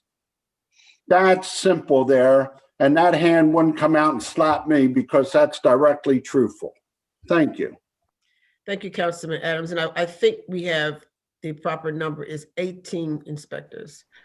Councilmember Gray and then Councilman Guy, closing comments. Thank you, Madam President. I may be mistaken, but I think that council passes the budget. And when we're discussing finances and the lack of them, if we truly believe in this, I think we could vote to add positions to LNI and vote for the money to be available, but it depends on what our priorities are. So we're discussing funds. I think we have to pass the budget, and if this is what we want, then maybe this is what we'll get if we work on it. Thank you. Councilman Guy, closing remarks, please. Council President, my hand was up. Oh, I so sorry, Councilman Carly. I called Councilman Guy for closing remarks. I'm just saying, can I? I didn't see, I said Councilwoman Gray, the Councilman Guy for closing comments, and then I saw your hand. So I'm just trying to get the legislation moving. Councilman Guy, closing remarks. President, I see her hand too. And so, you know, that I believe she's entitled to speak twice. So I'd ask you to reconsider because her hand is up.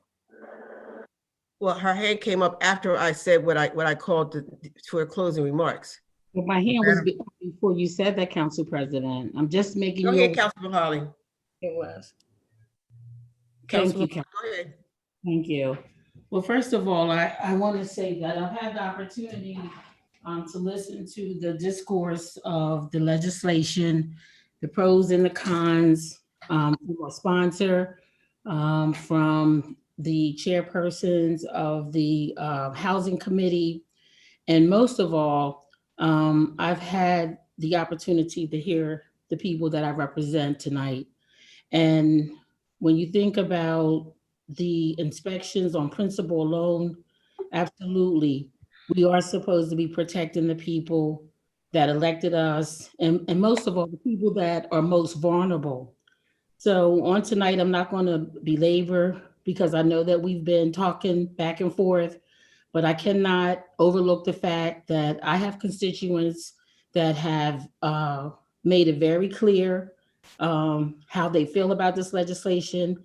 I'm aware that in Southbridge, on the east side, a slither of West Center City, there are a number of homes that are really in need of these inspections. And I also am very aware of the fact that our city is in a predicament, I would say almost in a deficit position. However, it is a catch-22, and I believe that we don't know what we don't know. So I want to commend my council member McCoy for coming up with this amendment in terms of how we have to figure it out. So I want to be on the record supporting this legislation because my constituents have shared loud and clear, and one of my constituents definitely represent a number of families that live in the 4th district. So it's a catch-22. And I also realize that the administration, we have to figure out where the money is coming from. We're already working in the black. I get that, but I want to be on record that we got to figure something out. And I'm going to have to support this legislation tonight because of that reason. So hopefully we'll have time to figure it out, and hopefully we'll have time between now and July to understand the fiscal impact, how many additional inspectors. And yes, people might say, okay, they can't move in because of us voting this legislation. Well, I'd rather be on the record saying we voted for it to try to make it better than not. So thank you for this time. Thank you. Councilmember Guy. Yes, Madam President. Again, I want folks to be comfortable in knowing certain things. So I'm going to read specifically from the mayor's budget book. in the section called L&I for the 2018-2019 budget, called Major Funding Changes from Prior Year General Fund. And the mayor said to us, asking us to vote for this at the budget hearings, this was to assist with pre-rental inspections. 4 code enforcement inspector positions will be added at a total cost of $343,000. We gave him the 4 inspectors for pre-rental inspection. What happened is we never actually passed a law. So for 4 years, the people in our community, based on this budget, know we've paid for this. For 2018 to 2019, 2019 to 2020, 2020 to 21, right now where we are. We've paid for this service for the people of Wilmington's protection for 3 years. And they've gone unprotected because we don't have the program in place. That's the mayor's budget. We passed it. In the real world, people might say the public and us got played because you don't give people the money in the budget beforehand. You give them the money in the budget once they have the program in place. The mayor just did that with the police thing.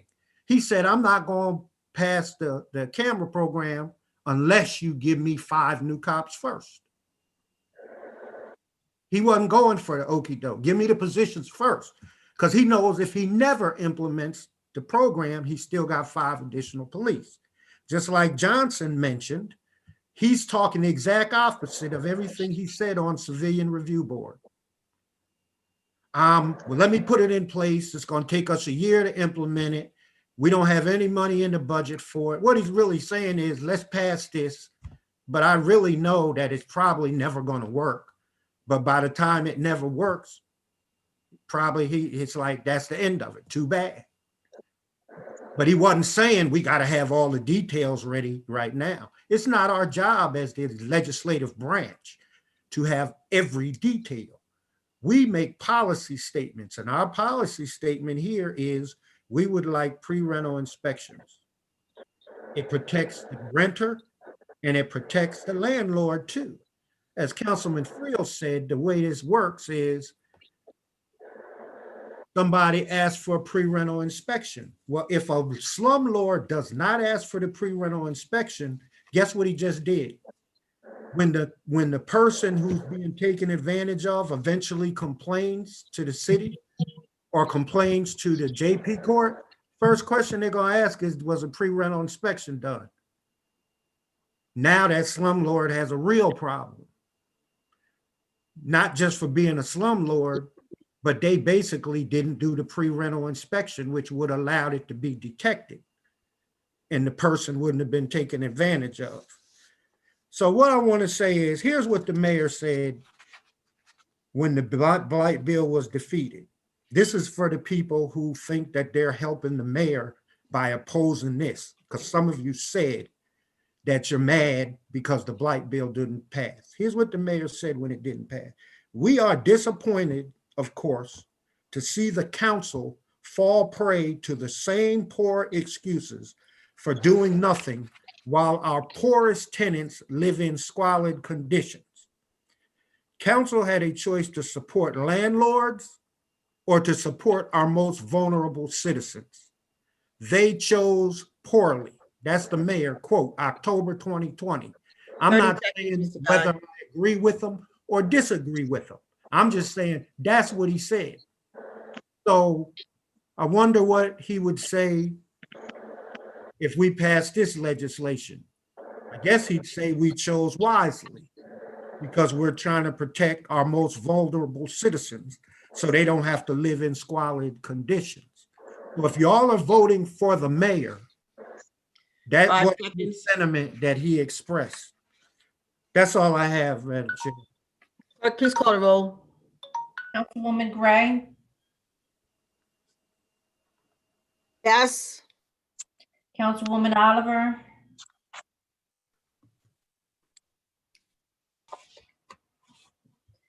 Councilwoman Oliver, Present. Councilwoman Harley, Yes.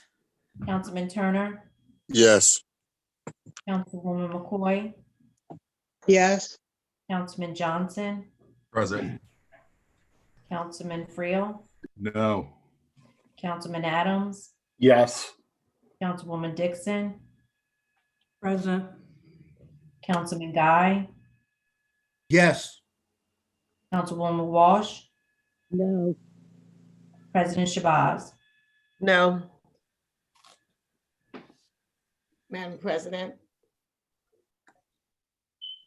Councilman Oliver? change my vote to a yes.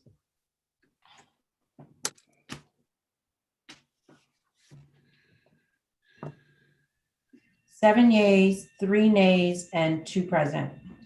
Declared adopted. That's all I have, Madam President. Thank you. No legislation, Councilman Walsh. We're now going to petitions and communications.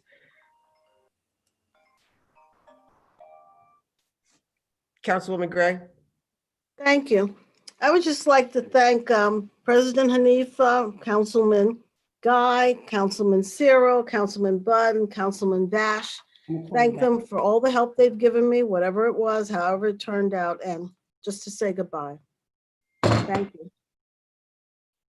Councilwoman Oliver? Councilman Oliver? I just wanted to say it's been a pleasure working with this session, everyone in this session. And I really appreciate everybody's leadership. And that's all I have to say. And thank you so much for yours. Councilwoman Harley? Yes, thank you, Council President. I just want to make an announcement that on Monday, December the 14th, that the Education, Youth, and Family Committee is going to be meeting at 5 o'clock. And our presenter is going to be Mr. Darrell Chambers, and he's going to be doing a presentation on this CIT program. And I would like for all those that are interested in understanding that program around youth intervention and prevention, that's what it's going to be about. Thank you. Councilmember Turner? Thank you, Madam President. As we come to an end of the 107th session, I'd like to thank all my colleagues for all the work that we have done. I definitely seen the growth and evolution of this council, and a lot of my colleagues are moving on to the 108th session. I'm looking forward to seeing your growth in the evolution that you learned in the 107th session shine bright for the city in the 108th session. So I'd like to thank everyone for the experience of sitting on council for the 107th section. Thank you, Council President, for not only being the first Black woman, but you're the first woman president of the city of Wilmington. Thank you for everything that I learned from you over the years, prior to coming to office, and even as we are in office. Looking forward to seeing where you go from here with your outstanding and large base of network. I know the sky is the limit for you. Hopefully now you can enjoy the grandbabies a little while longer, because I know that you always talk about being in public service. Sometimes you don't get an opportunity to enjoy them. So hopefully you get a chance to breathe and to enjoy them. Also, maybe even go across the water and enjoy your sister, seeing some of that. I know she's with the vegetation and everything like that, so hopefully you can enjoy some of that and just woosah for a moment. So I'm looking forward to that. I'd like to also thank the 5th District for voting me in to represent them for this last session.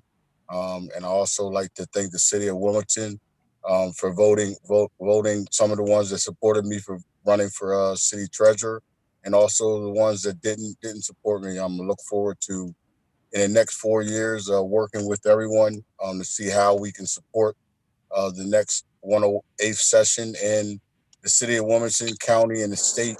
See how we can move Wilmington forward. So I just thank everyone for the opportunity And to all the new council members that's coming in, all I can say is believe none of what you hear, half of what you see, and all of what you read. So just stay steadfast, look forward, and I look forward to you guys moving the city forward. Thank you, Madam President. Thank you, Councilman. Councilwoman McCoy? Thank you, Madam President. I do have an announcement that there will be a food distribution at the neighborhood church and Milk and Honey Cafe. They are basically one entity. Mr. Quincy Watkins. The location is at 314 South Jackson Street, and it takes tomorrow. It's going to be from 10 a.m. to 12 p.m. They'll be giving out food and also masks, so PPE gear. So again, that's going to be food distribution tomorrow on 314 South Jackson Street from 10 a.m. to 12 p.m. So I would like to say thank you so much to the colleagues that I've all worked with. For those who are returning, I'll see you in January. Those who will not be, I've learned so much from you. And I just would like to tell everyone, Happy Hanukkah, Merry Christmas, and Happy Kwanzaa. Thank you. Thank you. Councilmember Johnson? I just wanted to tag along to Councilwoman McCoy's announcement. Milk and Honey on Saturday will be hosting their weekly food giveaway on the weekend giveaway. So it's going to be Small Business Saturday in addition to the PPE and also free groceries. So they've been selling out quickly the past few weeks, so please attend. There's going to be, I believe, 10 plus vendors there, and a good time as always, giving out to those in need. Also on Saturday, there is at 4th and Rodney with Be Ready Church CDC. There's the unveiling of the mural. There will be local press as well as representatives from the General Assembly in order to unveil the dedication to our beloved Pastor Lottie Lee, who left us a few months ago. So please come out. It's going to be starting at 10 o'clock. And at noon, there's going to be holiday cookies, holiday gifts.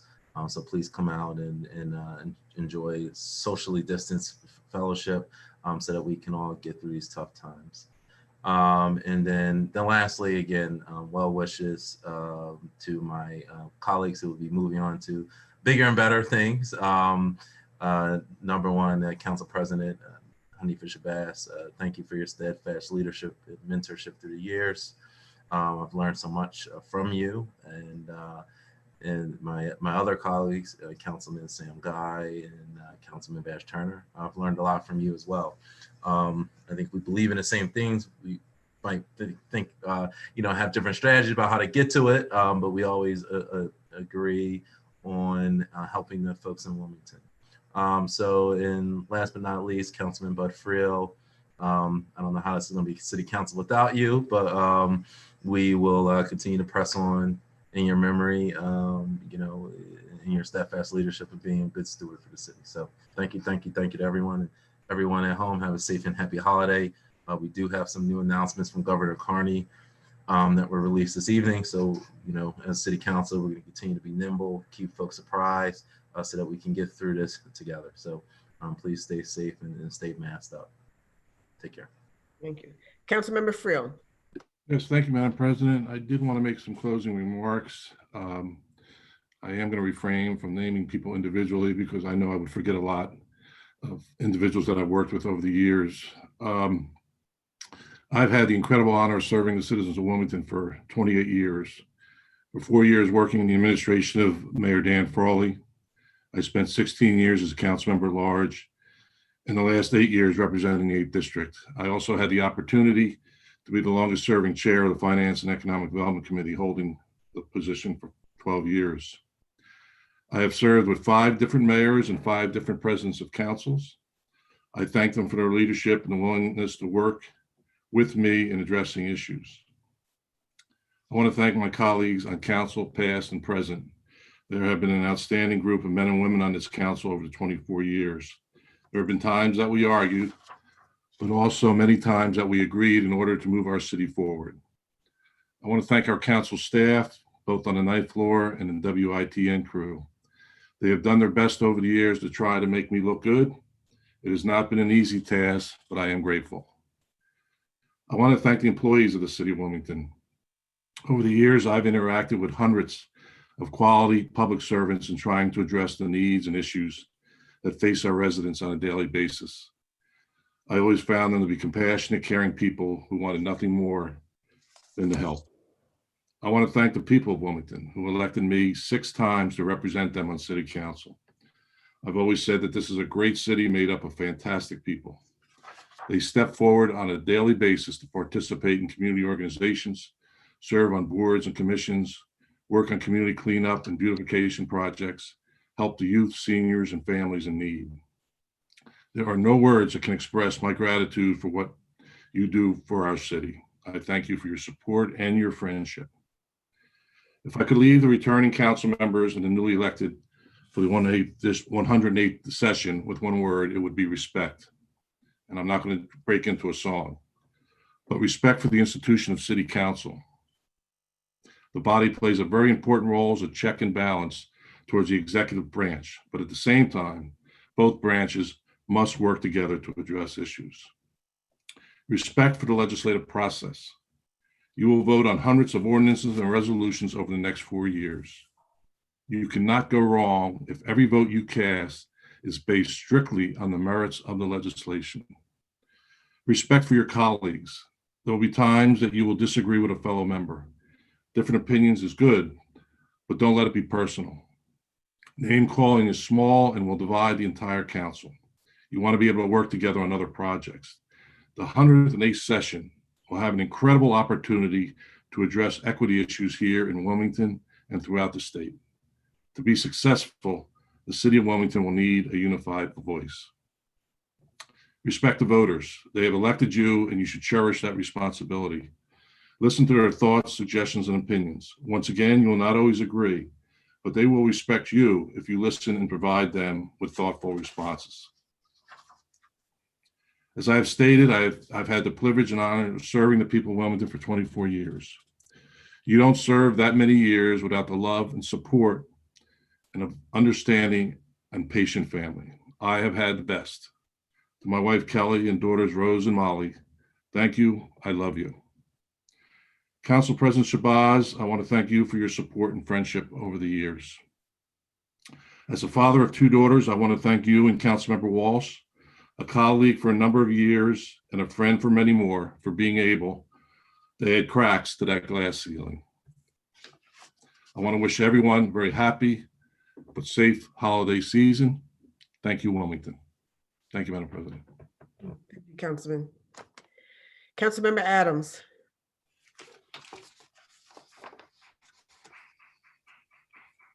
Yes, ma'am. Thank you. I have had the honor of representing Wilmington for the last 4 years. I've often said I have 2 sets of constituents, businesses and the residents.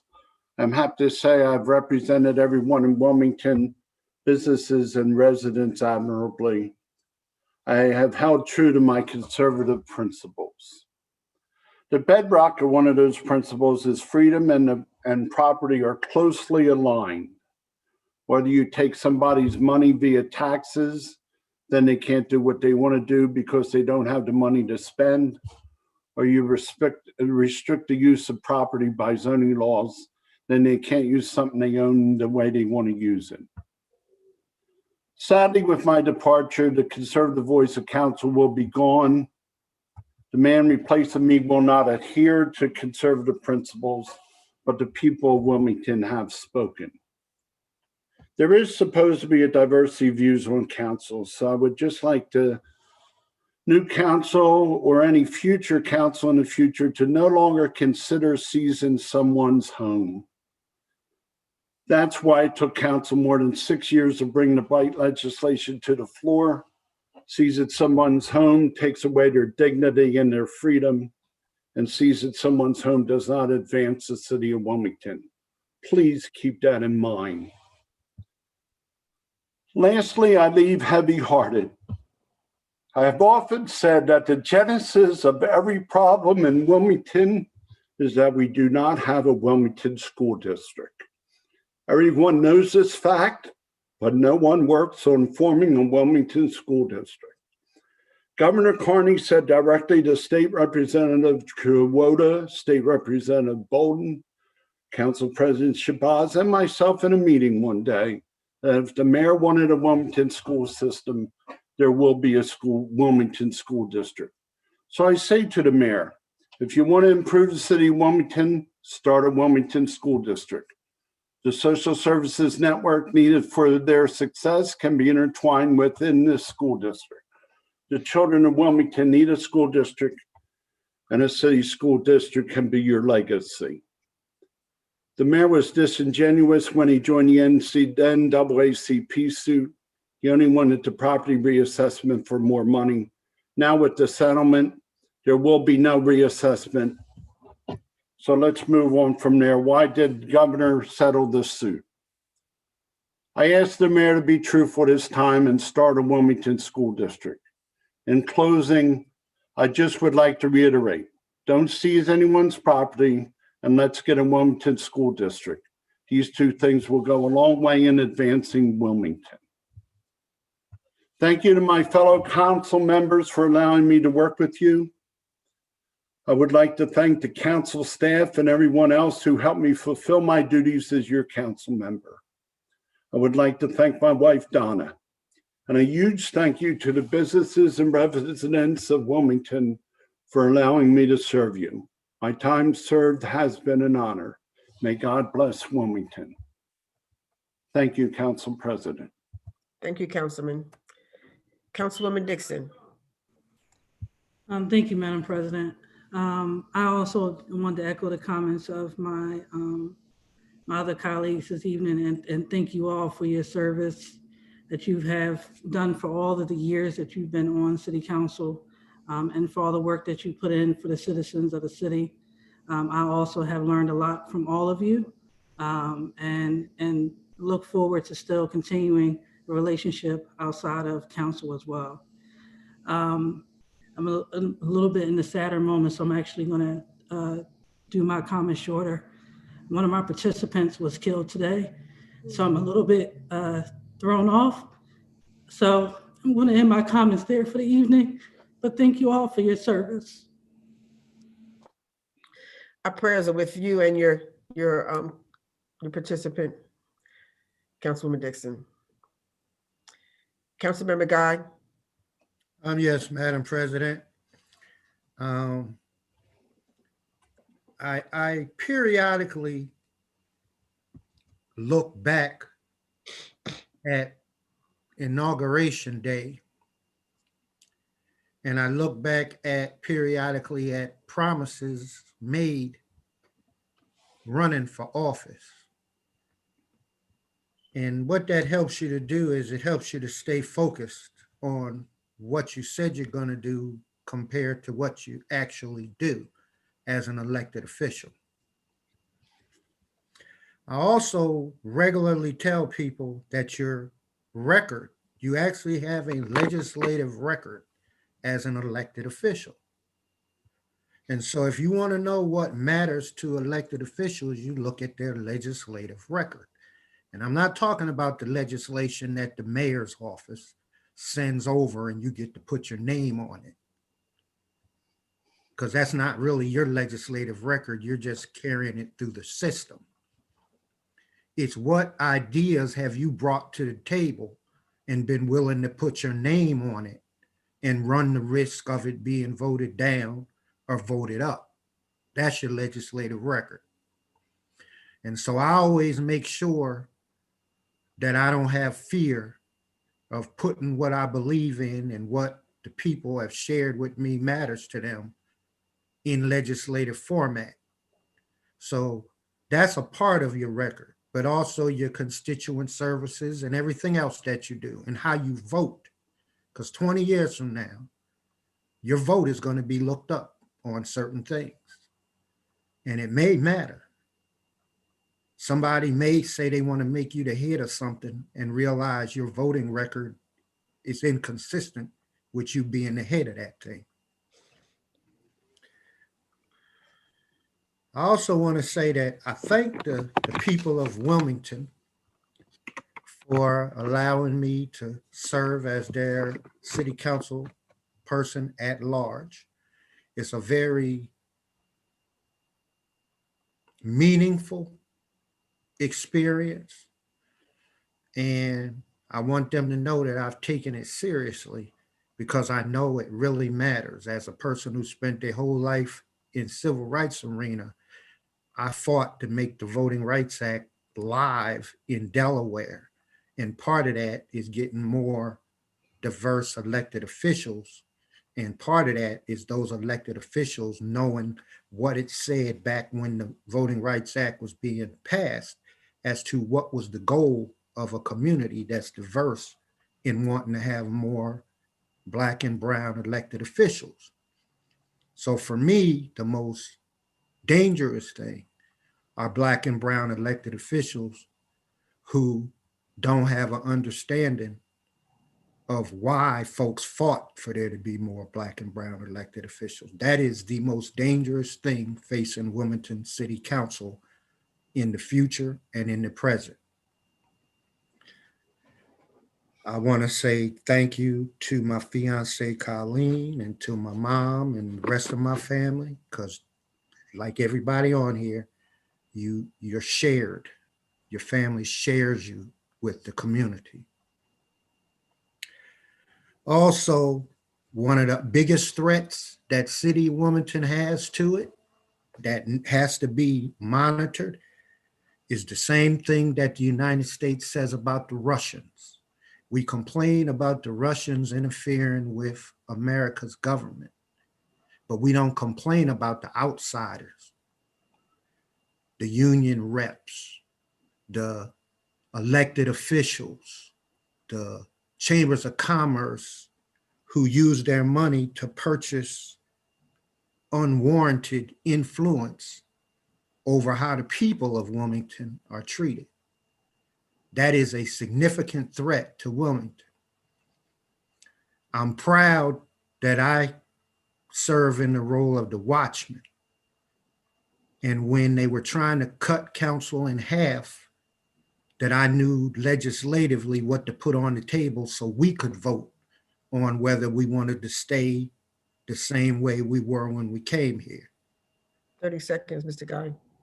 And so that was a major threat at the beginning of this council that I'm proud to have provided some leadership in thwarting. I'm also proud in having placed local control on the agenda, where we needed to let Dover know we want more local control for Wilmington residents. And there's other legislative things that are part of the legislative record for myself and this organization. In closing, don't forget that I said there's monopoly, we play it too much. There's operation, we don't play enough. We need a balance. It's always a fight if we want to do something to help the people. It's never a fight if the monopolists want something.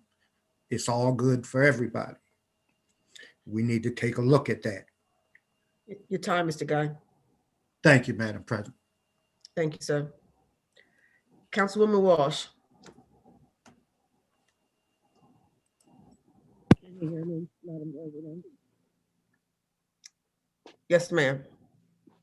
Okay. I quite frankly don't even know what to say right now. I was going to kind of make a joke and say, I wondered if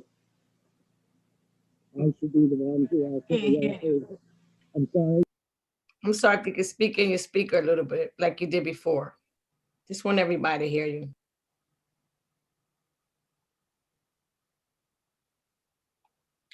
Continue, Councilman Walsh. You're now muted. This has been the strangest 4 years of my adult life. I've never seen behavior that I saw towards each other by grown adults who are in charge. And quite frankly, I'm glad the 4 years are up, which is almost like wishing your life away. I don't wish ill on anyone. I hope that each person that is not coming back to this council has a very successful life and a very happy and healthy life. I hope the rest of the council going forward, that some of the arguments of the last 4 years can be avoided, because they did become extremely personal, and especially towards you, Madam President. We always have to remember who put us in those chairs. As a previous council member said, they are not our chairs. We're just taking care of them for a while. They belong to the people of our city. I do wish every success for the incoming council. For the people that are serving on council right now, I do appreciate the relationship I have with many council members. Councilmember Friel and I actually started out in politics together when we were both, I believe, at the University of Delaware on a congressional campaign. Little did we know that I moved immediately to the city of Wilmington, and little did we know that we would end up as colleagues at some point. The rest of council, for the most part, I've met serving on council or within the neighborhoods when many of council members serving worked in their own neighborhoods. I think Wilmington is one of the most fabulous cities in the United States. We have everything here. We have entertainment, we have an arts division of our town that most major cities would kill for. The museums that we have surrounding us, the parkland, the little zoo, all the things that we have, and all the places, many of which are free, that our children can be taken to learn different things than the life they see in the city of Wilmington for the most part. And I think it's a great place to raise children, and it just always amazes me that more people don't take advantage of all the little things that we have all around town, all the time, that are absolutely free too. I think we have many, many wonderful families who are very giving to everybody in their communities, and it just amazes me how deep the hearts are to so many people that live in this city. I want to thank all the people that I've served with over the years, including all the staff and the various mayors and presidents also. And moving forward, it's a new era. Lots of women on this council. So let's see what type of difference we maybe can make. And you, Council President, I wish you the very, very best of luck in whatever you choose to do in your life. I thank you for what you have had to put up with for the last 4 years, and for becoming a solid wall in some of the folks that came after you. But I appreciate all the work you did, not just on this council, but with the League of Cities and many of the small communities throughout the state of Delaware. Can't hear. Get off of the camera.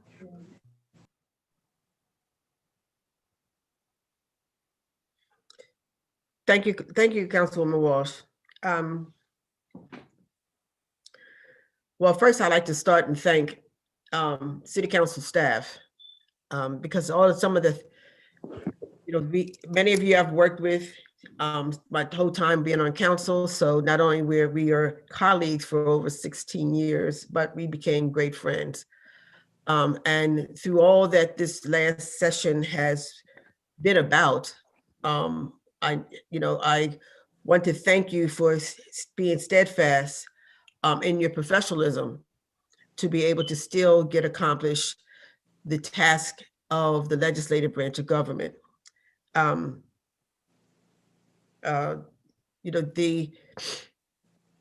Wilmington is just 1 degree separation. And so not only are we all colleagues, but we know each other, long term. And many of you, I knew before you got on council. I knew you in my other private life, and got to know you differently as we got on council. It has been a rough 4 years. Out of the 16 years I've been on council, I've never experienced that type of interaction with professionals. And I just want to say some of the saving grace was being able to go to the National League of Cities and talk with other council members who have somewhat similar issues and learn best practices on how to deal with it, so that we did not lose our focus on being a member of the legislative branch of the municipality we were from. I really encourage members that are returning and new members coming on, that the main thing that you could put in your pocket is the knowledge of the processes. When you come on council, I heard many of you say that you were community organizers, or you were advocates, or you were outreach workers, but that was that job. When we come into the legislative branch of government, inauguration day, you will take an oath where you will become and represent the citizens who put us in those seats, and that you would handle the business of the city government per the Constitution, the Charter, the council rules, and Robert's Rules of Order. Not what you learned in your advocacy, not what you did in your outreach, but those rules is how we must operate and conduct ourselves. It has been rough, but I really want to thank all of you, because you prepared me for whatever God has for me to put up with almost anything. If I put up y'all for 4 years, I could put up with almost anything. And in it all, learned something. I hope you've learned from my steadfastness on my mode of leadership, and feel somewhat good about even all of the dysfunction and back and forth that we might have experienced in the 4 years. We did move the needle. The 107th session can say that it did move the needle. Yes, we could have done much more, but I still feel, honored that we did move the needle, set some standards that were not set before, and involved and included some innovative practices that we did not have before. Councilwoman Walsh, yes, you were one of those women who, when I first got on council, along with Council State Representative Bolden, who took me under your wing and fed me what a legislative public servant should do and how to do it. So I thank you for that. Councilman Frill, I learned so much about the finances of the city and how we, as being responsible for the budget, how important that is, and how to understand it and make sure that we stay focused on being the fiduciary overseers of the budget. I want to thank you for that. And some of the other council members new coming on, you gave me new insight on public service and serving our constituents. So with that, I do not want to forget the employees of the city. It's the many people that I've already I've met and built relationships from. It's important that you maintain those relationships, because when you were very responsive to the needs when I reached out in trying to assist our citizens. So I want to thank you for that. And then the citizens of Wilmington, thank you for electing me 4 times and trusting in me to have your voice, to represent you as the 4th District Council member and also as president. So a lot of things my other colleagues have already said, so I don't want to repeat, and the night is long. But I just want to say that not only my being the first woman broke that ceiling, the glass ceiling of being the first woman to serve as president of city council, but we also made history of having the amount of African Americans on council. To have a population that Wilmington being a majority brown and black individuals, and have that represented on the legislative branch of government means a lot. But it only means as much as we address and use that collective voice to address and be the voice of the minority population. So there's a lot of things happening. Some systemic racial issues have come up, and it's not just from a local perspective, but also from a state and the federal elective. So we have an opportunity now really to bring about some equitable change, some to fix some disparities, to help our families who we just talked about live in deplorable conditions. Housing is not the only issue that they have. There's many other issues. How do we work together to do that? So I'm looking forward to hearing and seeing what the 108th session does in continuing the momentum of that we have started with the 107th that was passed on us for the 106th and so forth. Because legislation is fluid. We just pick up the mallet and can keep running with it. We don't start the game all over again. We make changes and we make improvements because that's why the people elected us in. So with that, I want to thank all of my colleagues for your difference of opinion. Thank you for your teaching and innovative thought, thinking out of the box and discussing the hard issues.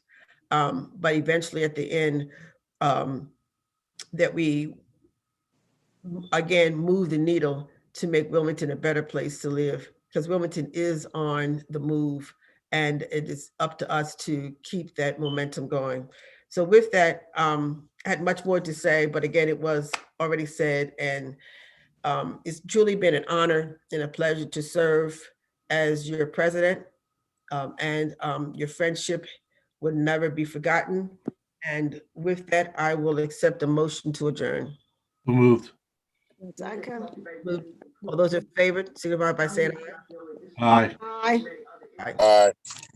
Well, this concludes the 107th session of the Wilmington City Council. Meeting adjourned. Good night. Take care, everyone. All right.